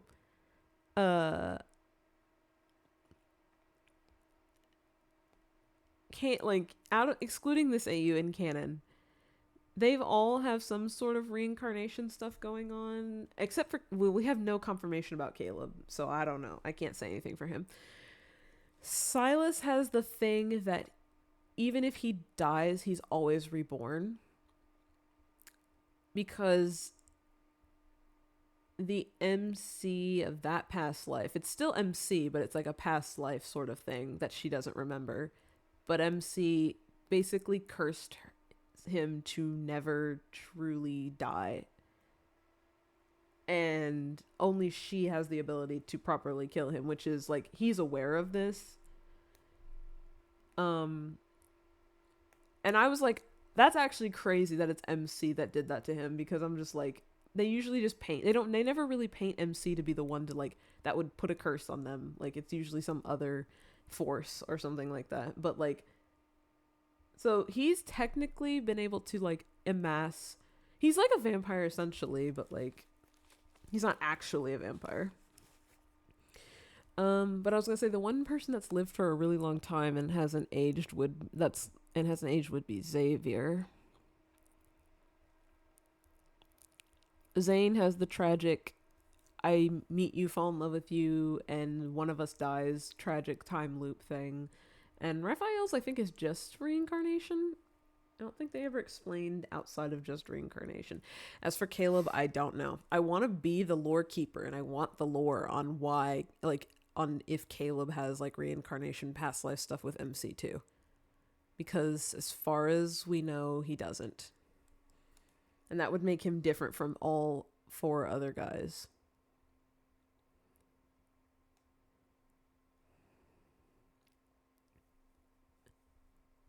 Showing my ankles, scandalous, real. Alright, I digress. I just think that this card was probably one of the best Silas cards we have ever gotten. Like, genuinely. Um there's so much I could say, and I feel like my brain's not prepared to, but like, just the dynamic with MC was just really, really cool to me. The way that he had saved her from like an attack from like the predators and stuff. Uh like they went on a rampage, and she was like, you know, he was like, he wasn't going to take her along, but she was just like, take me with you, I won't slow you down and stuff like that, and he did. And then he eventually like trained her, like, because he's like an assassin, but he trained her to like defend herself. He trained her how to properly like shoot her gun and stuff like that, and like she already has guns like always, so I just think that's cool that like in this AU he's the reason why she knows how to do that so well. I don't know, it's just always so cool to me because like in canon they both bond bond over weapons because he has like so many weapons and all that stuff, and I just think that's cool. um that they have the same thing, because it's like, it's cool that MC is not like, very like delicate, dainty, like, oh, like, weapons aren't her thing. Like, weapons are her thing, and I just think that's awesome that they were able to incorporate it into this like AU by having him like actually like teach her how to properly shoot and stuff like that. I just think that's cool. Um that's the way she ended up learning. Um Intimacy levels, oh my god. It was so good. Like, and I'm not talking about like the spicy stuff. Like, obviously the spicy stuff is there, and that was nice, and that was, very nice. But I mean just in general, through like their dialogue and interactions throughout this story. Oh my god. It was so good. Genuinely, I don't know.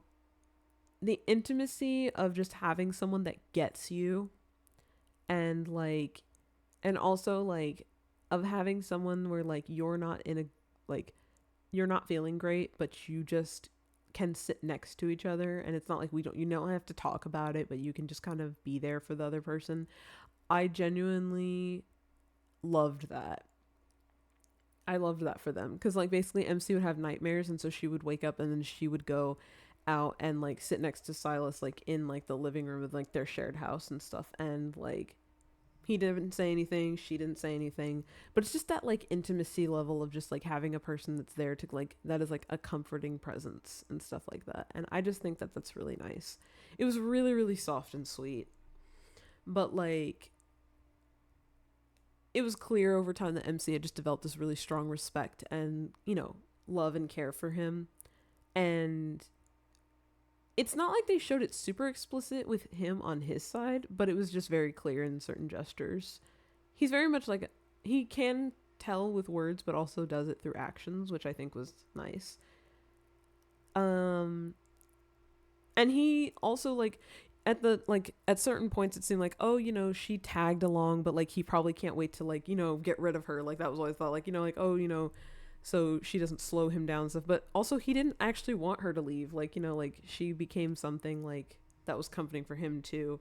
And I don't know, just the intimacy. Oh, the intimacy was so good. I love intimacy in writing. Like, it doesn't have to be explicit, and it doesn't have to be like super overt, but just like in the little things. And it was so well done.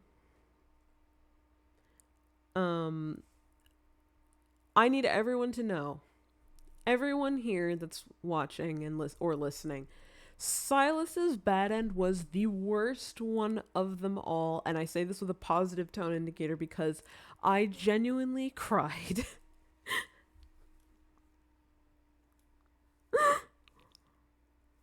I genuinely need everyone to know that I teared up. I teared up and I cried, and I don't think I will ever recover from that bad end ever. Truly ever. That genuinely, it genuinely hurt me so bad. Basically, like, all the kindleds of these cards is that like they enter some sort of frenzy, and so they need to be quote unquote calmed down. And so the bad ends always come from the fact that if you just don't succeed in calming them down and they just go crazy. So basically, like, Silas went crazy and there was like, he was already gone. There was no way to bring him back. And so MC does like the only thing she thought she could do to free him from that, which was ending up killing him. And that actually broke me, because if you know, you know, but like, the thing I said about how MC cursed him to like live and die and be reborn, like if he dies, he'll be reborn again. Only she can truly kill him. And so I don't know if that stuff is really considered still canon in these AUs, but like, if it is, he's actually dead this time. And that makes me so, that hurts so badly. And like, MC just leaves like that area and stuff and just like basically falls to her knees and stuff. And she was like, she didn't even have like the energy to scream or cry or anything. And I was just like, I was like sitting there with my thoughts after that, genuinely just like, you know, that meme of like the little character like lying on the ground in their own tears. That was me. Because I was like, what am I supposed to do with myself after that? I genuinely, I started crying because I was just like, that was actually so sad. Plus the music they were playing as well to accompany that was so sad. I truly had no words. I just couldn't believe what they had done. And on top of the fact that like one of the last things they shared was that like he had given MC advice to just be like, if you're going to shoot, like never hesitate. And so she didn't hesitate, and then she killed him. And I was just like, what am I supposed to do with this information? And I just like, after that, I needed to like take a physical break from playing the game, because I just was like, I'm crying and I need to be like, I need to leave this game right now. It was genuinely, it tore me apart. I don't think a bad ending has like hurt me like that in a long time. It made me so sad. But yeah, it was, out of all the bad ends, it's definitely the top one, because I don't know what to tell people. That was actually so sad and messed up.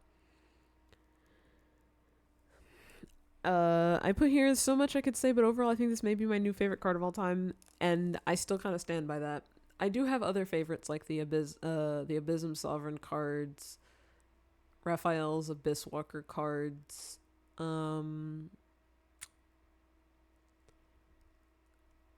also maybe oh, hi Grim. No worries. Have fun.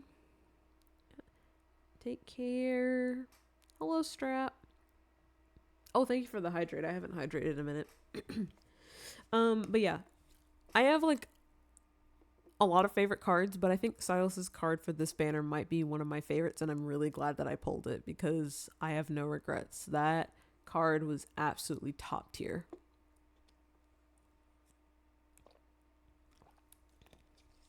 Truly, they could not have done anything better, I feel like. I say that now and they're going to make like cards that are going to be better somehow, I'm sure, but like, yeah, they really knocked it out of the park with this one for me. But yeah, the fan service on this card, insane, really great. The story, the writing, everything about it was just so good. Like,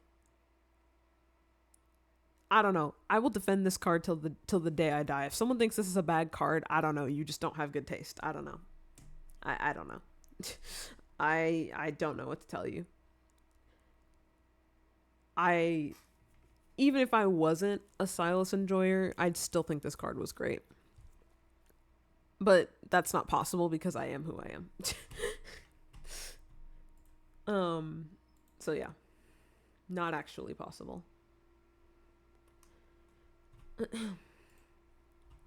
All right. Now we are here for the tier lists that I made for this banner. So basically, I just took all the characters and like ranked them in terms of different factors and stuff. So we will start with the card stories. I ranked, yeah, let me check. Yeah. So I ranked like the card stories and then I ranked them by other factors, but I ranked the card stories and yeah.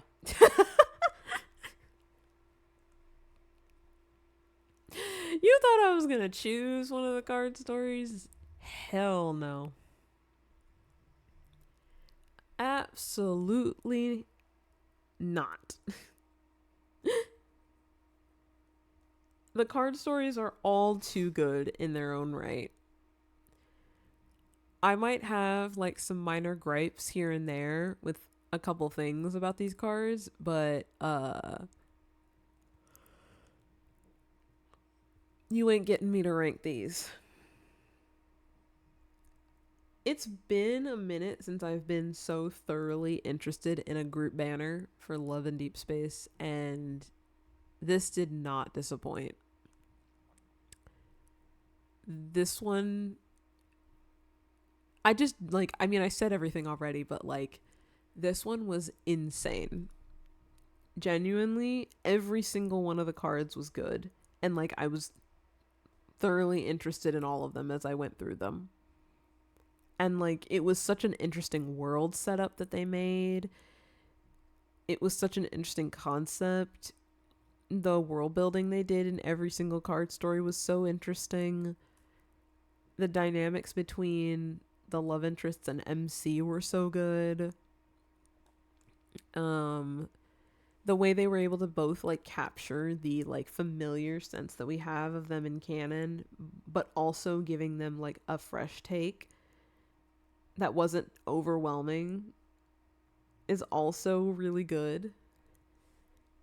I'm overall thoroughly impressed by all the cards, and I did actually put like stuff. But like, I'll just run through it really quick. But just like, dynamic was top tier, so Silas, like, dynamic was top tier. Would love more of what we got of the dynamic from Silas's card in canon.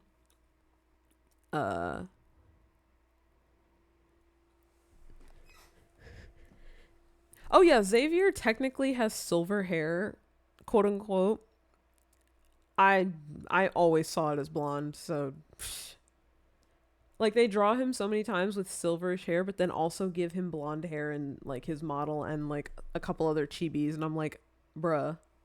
When I see people do fan art of him and they give him like gray hair, I'm just kind of like, is it really though?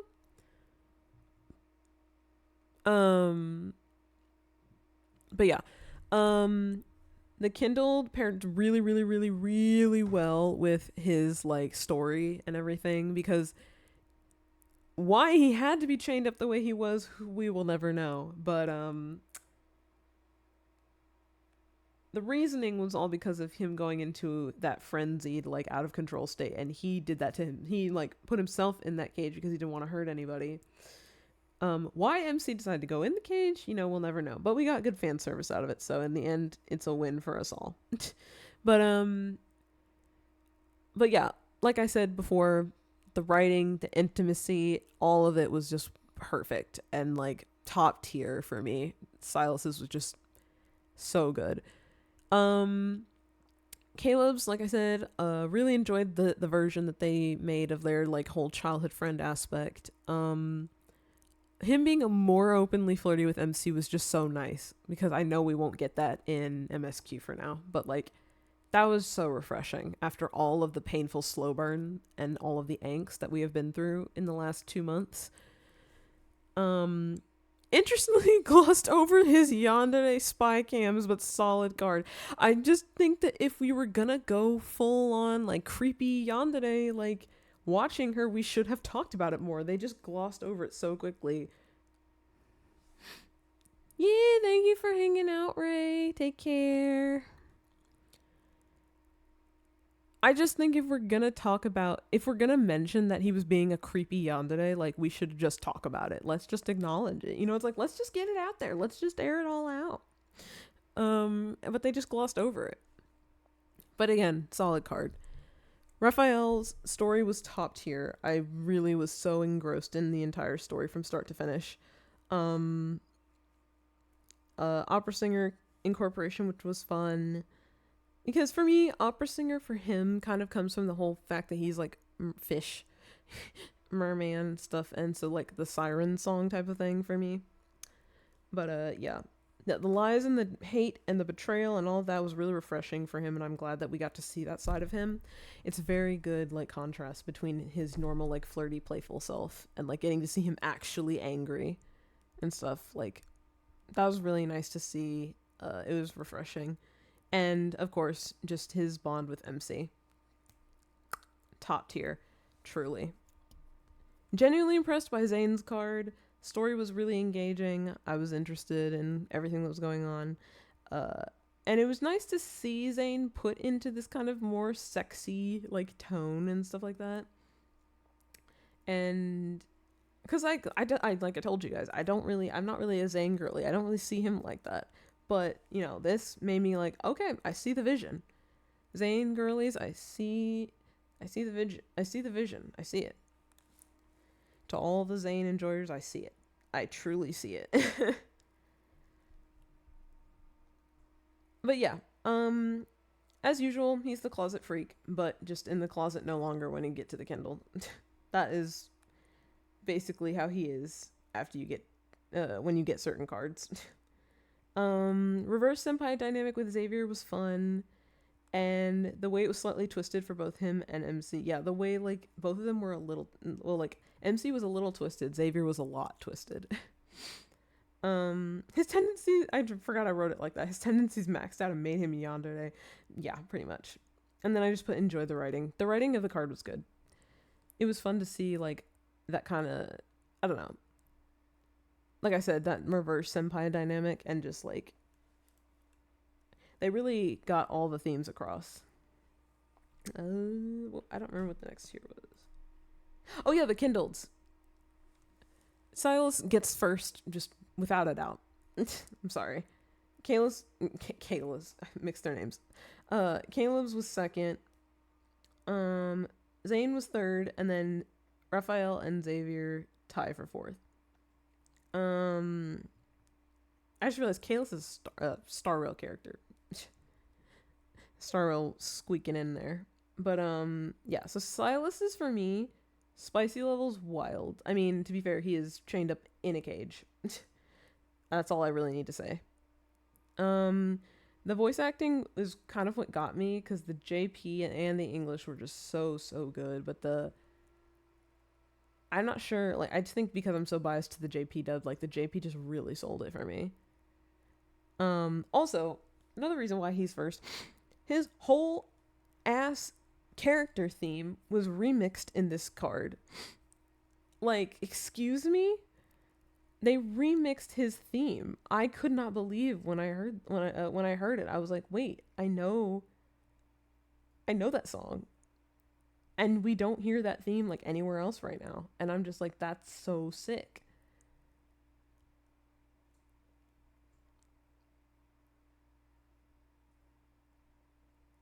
Oh, okay. I was trying to look.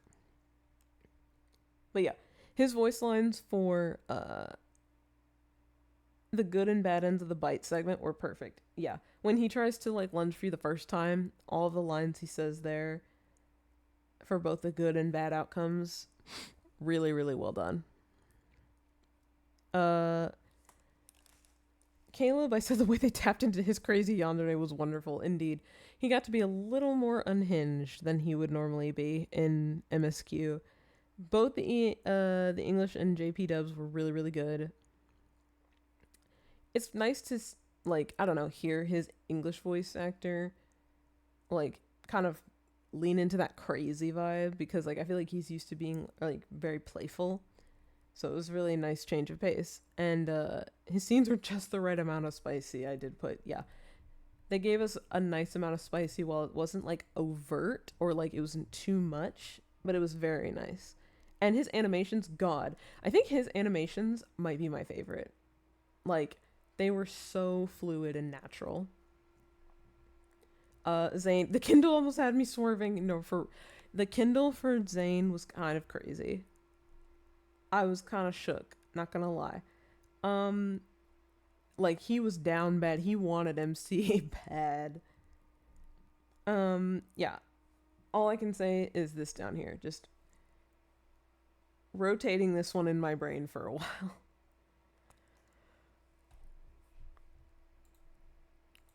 We'll be rotating this one for a while in my brain. Raphael's was fourth. Oh right, Raphael and I can't speak. Raphael and Xavier were tied again. Or is this the one where they were tied? Me trying to look. Oh no, this is the one where they were tied. I said again. No, this is the one they were tied. But yeah, they're tied because for me, I feel like theirs were good, but they could have been better. Raphael's I thought would have a little more spice, but like it was. I mean, it was spicy, but not that much. It was just more focused on the hatred and betrayal parts of his story, which like is fine. So like I'm not really upset about it. It's more like I feel like you could have added a little more, but you know, I can see what you were going for. And the searching segment though, that was spicy. But I think the ending segment where he kind of like tries to get the upper hand on you, that part is still my favorite. And Xavier's, it was satisfying and good, but it was not my favorite kindled out of all of these. So the tension was crazy though. That tension was spicy. They give you like one shot where you're like a close up, like where you both are like looking at each other, and it's like, oh, brother, oh. But yeah, Feral Xavier, not what I expect, not what I thought we needed, but you know, clearly we needed it. But yeah, it wasn't really great for me personally, but you know, it was fine. Oh yeah, bad end rankings. As you can see, I've already talked about Raphael and Silas a lot, so I don't really need to go over these again because I pretty much already talked about them. But like, I will never truly heal from Silas's. Zane's was really sad. Xavier's just had me gagged. Caleb's could have been better, and I'm just disappointed in Raphael's. I really wish they had done something better with Raphael's, but oh well. But yeah, pretty much everything that I like said here is just more in depth. But yeah, Silas's was just the best one. There's no way I'll ever heal from that.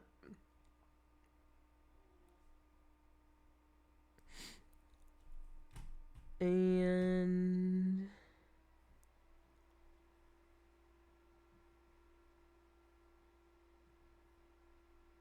oh, I have two part 3s in this. God damn it. I thought I fixed it, but oh well. I'll just fix it temporarily after we're done. I think this was the last one, and then yeah, okay. So, event story wise, I just wanted to point out. So, the event stories were kind of like little side stories that you got. Like, they didn't really connect to the. I mean, they connected to the card stories, but they also kind of like were just their own little independent thing. But they were so cute. They were genuinely, there was no need for any spice. There was some flirty like playfulness, but there was no spice. So anyone that thought that this banner was gonna give us like mega like horny levels, like maybe in the Memoria like kindled section, but like sorry. Once again, the lads team did this to us where we think it's gonna be one thing but it's another. But yeah. Caleb's is first because I enjoyed his the most. The banter was really fun and they were just really cute together. And the ending was really nice. Like it was just a really cute wrap up. And I don't know. It was just really nice to see. I think again, after all the emotional damage I've been through because of him in the main story, it was nice to have an AU where things were just like fine, sort of. Things weren't awful.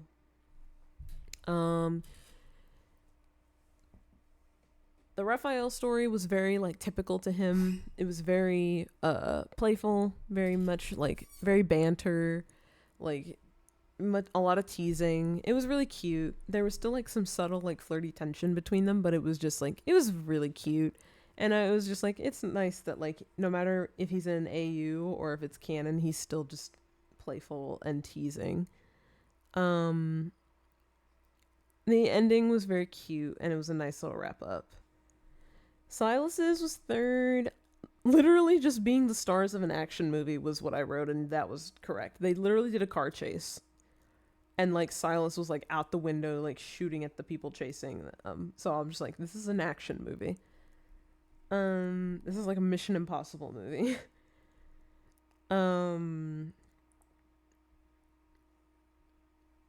Oh, we're gonna get ad breaks. Let me do ad breaks real quick before I continue. The fan is here.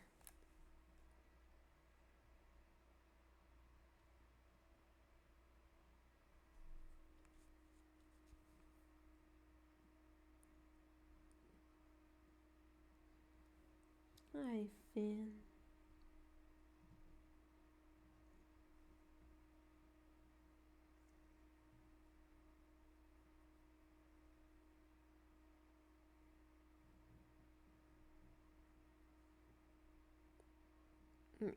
We're gonna take a little pause, and then I will be back after the ads are over.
Hello.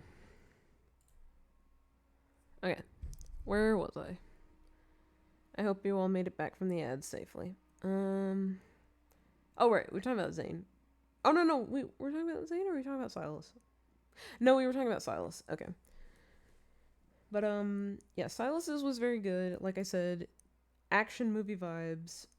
Literally felt like we were in Mission Impossible.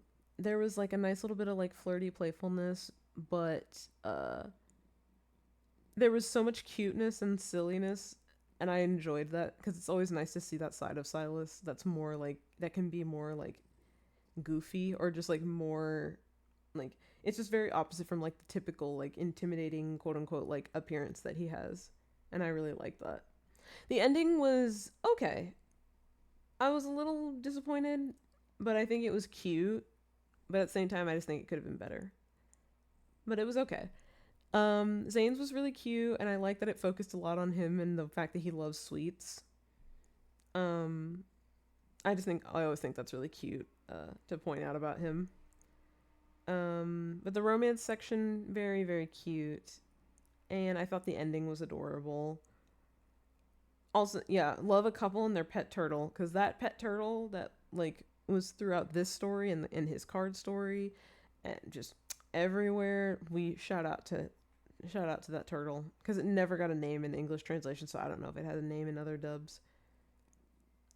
Uh, Xavier's didn't have too much going on except them being cute, like coworkers again, like in canon. It was cute, but like I don't know. There was nothing really like it's one of the things. It wasn't bad, but it wasn't great. There was not like a ton that I could talk about, but it was cute. Okay, so tier list is done. On to part 4. AU content and what it means for the game.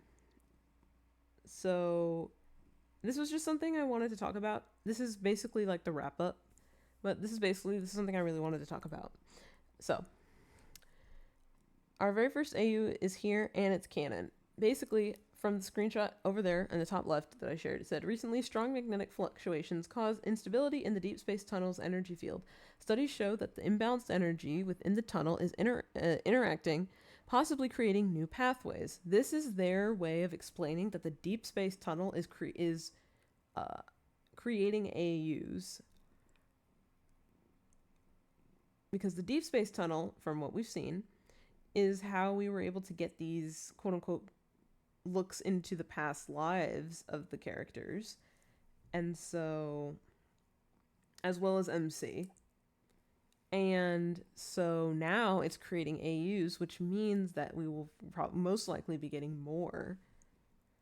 And the content doesn't fit into or it doesn't tie into canon. It doesn't tie into the timeline, but the information we get from AUs, given that it's in game and not like from a fan fiction, means that some of this information can maybe apply to the main story and stuff like that. We will see. But basically, they gave themselves a lore accurate reason as to why they're AUs. You even share this like screenshot because it's from like a in-game article, but you can share that with all of them and ask them about like, hey, what would you do if there's a different version of us and stuff like that. Like, it's all there, and I just think that's absolutely crazy. So I put the game has officially made AU content at canon things. So what does this mean? First and foremost, we have the potential for just about anything now. Hello. Welcome in. So yeah, we have the potential for just about any kind of content now. Absolutely anything. And they could really like just go with whatever it is they want to do. Whatever kind of AU they want to make, they can make it now. I don't really see them what you call it? I don't really see them like going back on this or anything or making like, oh, there's no more fluctuations, so no more of this. Like that, I don't see them doing that. So, yeah, the sky's the limit. What else did I write? Oh yeah, these AU cards potentially have a format as well because basically what happened is that like all the cards have like quote unquote dates attached to them, which are basically like the stories and stuff. I like that they added a last. Yeah, they were. Their peak. I literally just talked about them for the last 2 hours. I can't stop talking about how good these were. But yeah, the AU cards potentially have a format because the way the dates work in these cards, the way they're mapped out is that they have basically a full route, like a full story, and then they have a good end and a bad end. We've never had that like branching like endings, at least not to my knowledge. I haven't seen all the banners, so I don't know for sure, but I'm almost positive we have never had bad ends in cards. So this leads me to believe that the AU content will like always have that. So they'll have this format where it's like they'll give you a route, a story, they'll give you a good end and a bad end. because it's an AU, it's a glimpse into something else and not so much something connected to canon timeline where it's like, oh, this is just like an extra story of an encounter with the love interest in the canon timeline and stuff. So I think they'll give us this format every now and again. It makes me think that maybe once every 2 months or once every 3 months they'll give us a new AU, or maybe they'll just do it like once every 4 months or something like that. So we get like 3 AUs a year kind of thing. Maybe. I don't actually know. But like I know these cards won't be like the regular thing. But you know, I'm down for this format. I think it's sick. But yeah, as I put, overall, cards are peak. Because giving us the power to imagine just about anything for future content is wild, because now the sky's the limit. Anything that they have seen that the community has talked about, any potential AUs that people have been talking about, they could tap into that. I'm sure obviously they have like a ton of ideas already. They're setting it up to make it that there's going to be some sort of like, you know, more future AU content. So I'm looking forward to it. I'm wondering if this was their like quote unquote like smooth segue into doing like a traditional Chinese like AU or something, because they're all then like all of them with like maybe longer hair and the more traditional Chinese garb and stuff like that. Like I'm wondering if this is what they're segueing into potentially at some point, which I would be down for that. I always think when people do like traditional AU, period piece AU sort of things, it's always really nice. So I would be down for that. They kind of gave us that a little bit with Zane, but not really in his secondary myth. But like, yeah, not really, but like, you know, it was just like more like, you know, Zane had like the longer hair and stuff like that. But I'm wondering if that's why they're also setting all this up, because they're eventually going to be segueing into that as an AU. I would be so down for that. But yeah, I am very eager to see what future AU content they have in store for the game, because setting this up the way they did, this is actually kind of crazy, and I think it's awesome. Because I immediately, when I saw the trailer for this, I was like, there's no way this is canon. There's no way any of this is canon. And I was right, it is an AU. So I'm just like, I'm really looking forward to the fact that they added AU content to this game. And like, I know apparently some people were like salty about that, because like it just means like it's like filler and they don't want filler, but I'm like, filler can be good. It's nice to see like a little glimpse at like potentially other, you know, alternate timelines and seeing like what could have been and stuff. And I think this is really good filler banner. And I think that I'm gonna pretty much, depending on whatever they're doing, like the theme they go for with an AU, I'll probably enjoy it. So I'm down for this. Quote me here now, if they decide to drop like a banner for lads where it's like the traditional Chinese like stuff, you heard it here. On February 19th, you heard it here.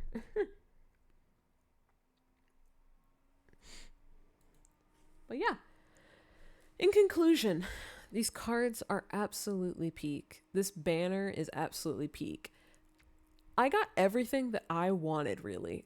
Because I know everyone was like, oh, you know, this card's not for me. I wanted a cute Valentine's. But for me, I had been saying that I wanted more angst.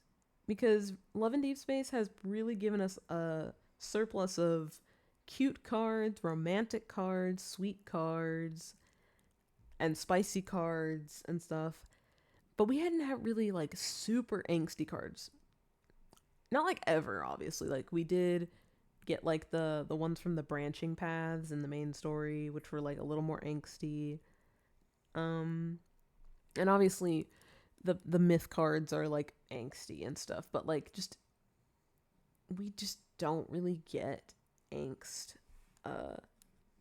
all that often in lads, and I think we need more of it. And so giving us these was like, they heard me. They really were listening to my thoughts when I said that.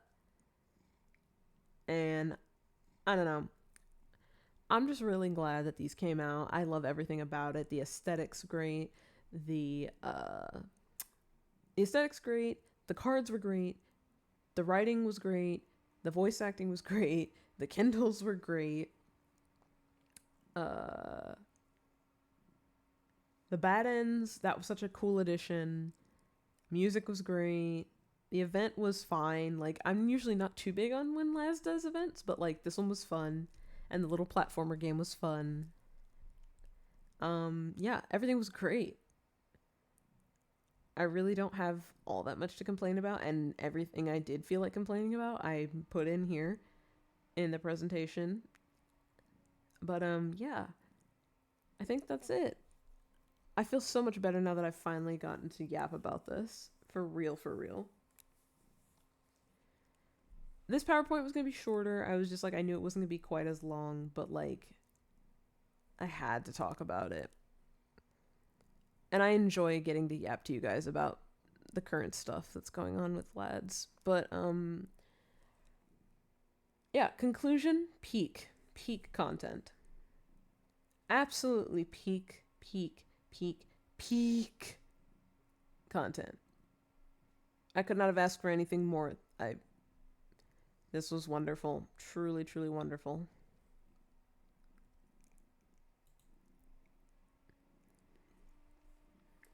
Thank you for everyone for coming to my TED Talk once again. I feel so much better. I just feel like I finally got all of this off my chest because I've been having it in my chest for like since the trailer dropped.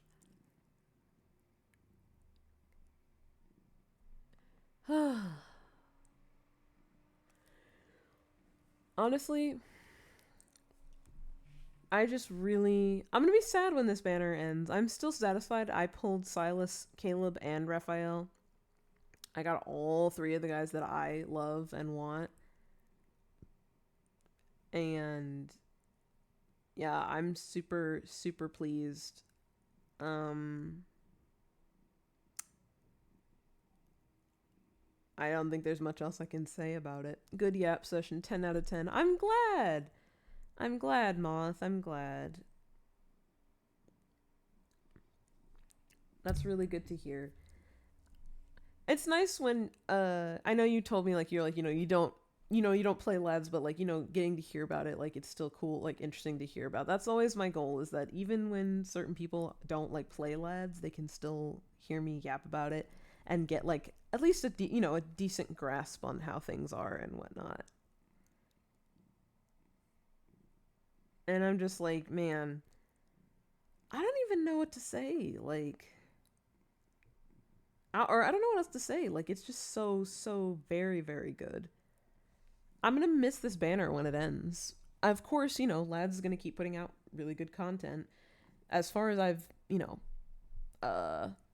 played and seen the banners,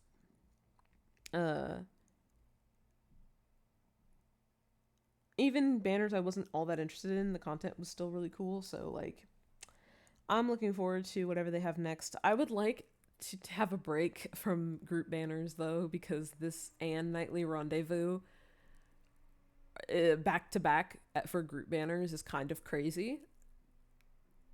I would like a single person banner, please. Pick one of them, do a banner for them, and if it's not Silas or Raphael, I can take a break.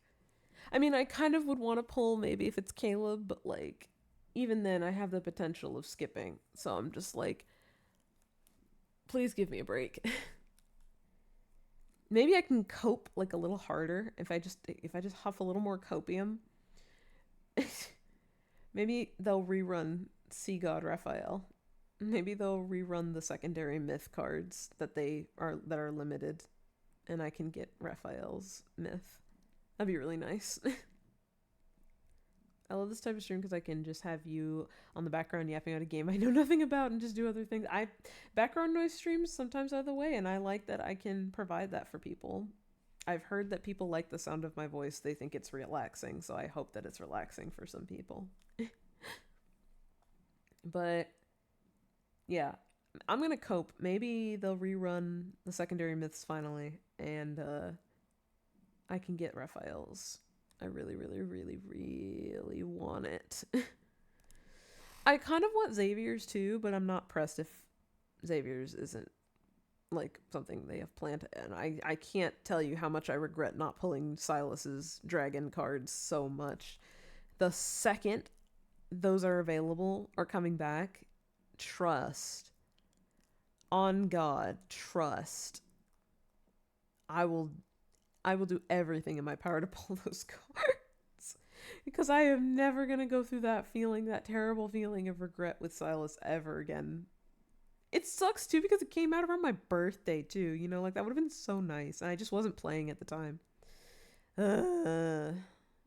Pain. But anyways, yeah, I really hope that the banner in March is like a nice break. I know we're gonna get not another group banner. I know like they do a group banner, then a like single person banner, then another group banner. I think it goes like in that pattern. So like probably that's how it's gonna work. So unless they shock us, but I don't think they're gonna make another group banner right now. I would just really like there to be like a single person banner so we can take a break. I need a break from all of the crazy spiciness we've been getting after Nightly Rendezvous back in New Year's Eve time, and then this. I need a break. But, you know, we'll see. We've got a little over a week left, I think, or 7, or maybe it is a week now. So, here's hoping.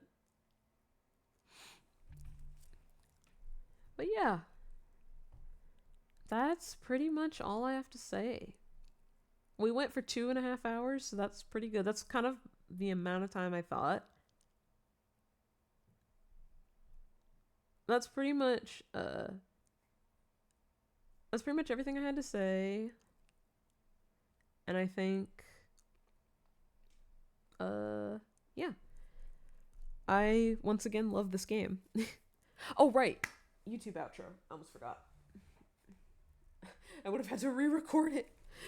I would have had to just record it by myself, but Finn, what are you doing? Lie down.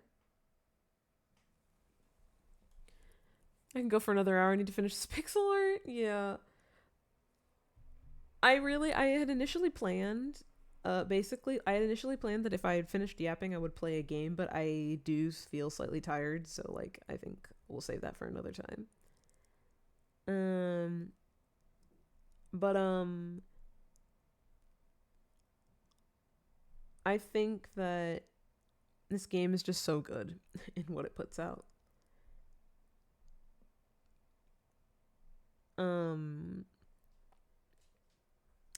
I think for now that'll be all. Where's Finn? What is he doing? Oh.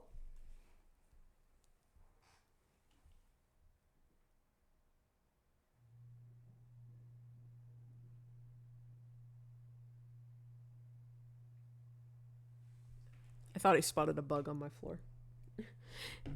But anyway, yeah. That's gonna be all for me right now. I had a great time. Thank you again to everyone for listening to my TED Talk. I truly think this banner was peak. Definitely one of my favorite banners for sure. Whenever Lads implements reruns, it's over for all of us, though. I'm just thinking about it now. Because when they rerun the myths at some point, because I know they will, because the myths would make them so much money. But if they ever rerun like the Catboy banner, or the myths, or I don't remember, whatever the one that has Grassland Silas, something like that, the Wandering one. I don't remember what the name of it is, but yeah, the moment they implement reruns, it's over for all of us. I'm sure they will at some point, but it just hasn't been seen right now because they'd never do reruns. But I'm coping and praying.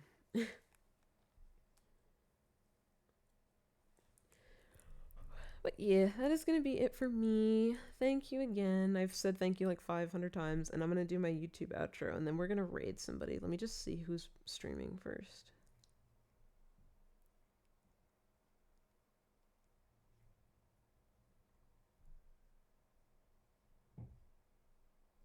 Okay, a lot of people are streaming. Holy.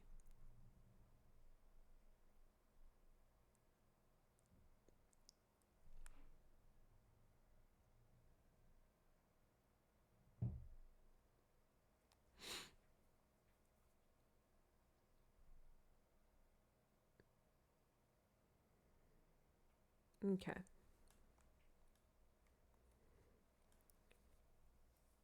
All right. I know who we're rating, so let me just go ahead and do my YouTube outro. If anyone wants to say bye to YouTube, now is the time.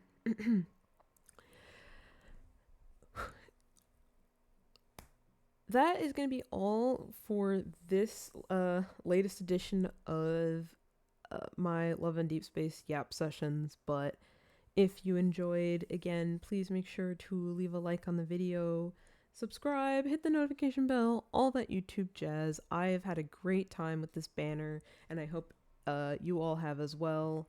If you're looking forward to more AU content or have like an AU in mind that you would like to see, by all means, leave it down in the comment section. I would love to read it. My personal wish is for like a more fantasy based AU, like knights and princesses and stuff like that. But you know, that's just because I love fantasy stuff. So that's my hopeful wish. Fingers crossed. But yeah. I will see you all in the next video. Everybody say bye. Bye bye.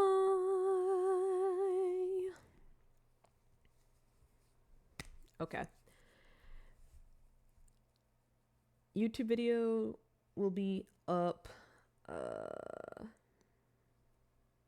hopefully soon. I'll have to edit it. But thankfully the stream wasn't overly long, so like it shouldn't take that long for me to run through the content and stuff and see what to clip together. So we're going to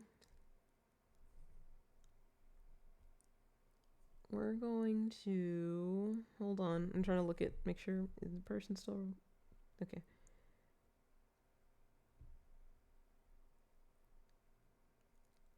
We are going to raid Uma.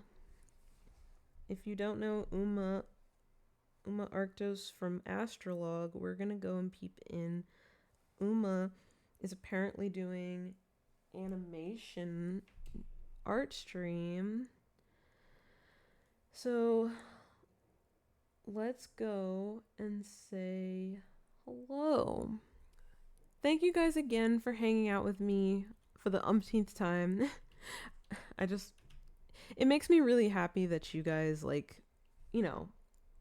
want to listen to me rant or ramble and stuff. It is very appreciated. Real quick, I can't remember if I did this or not before we start the raid, so I'm gonna double check something.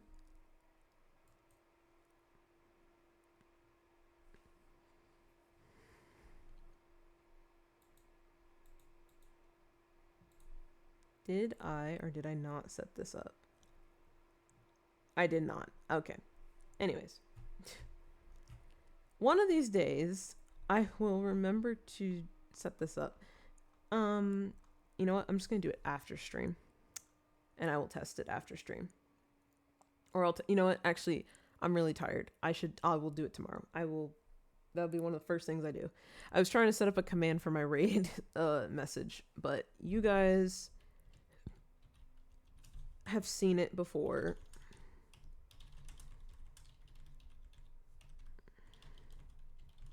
So this is the raid message.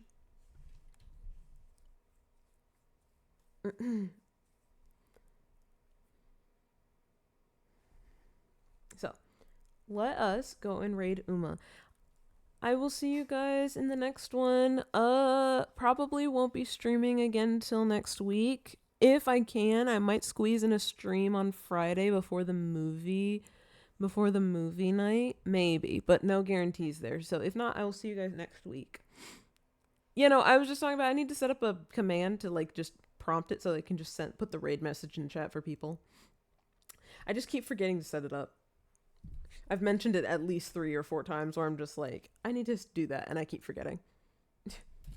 But yeah, let's go read Uma. I will see you guys all in the next one. Bye bye.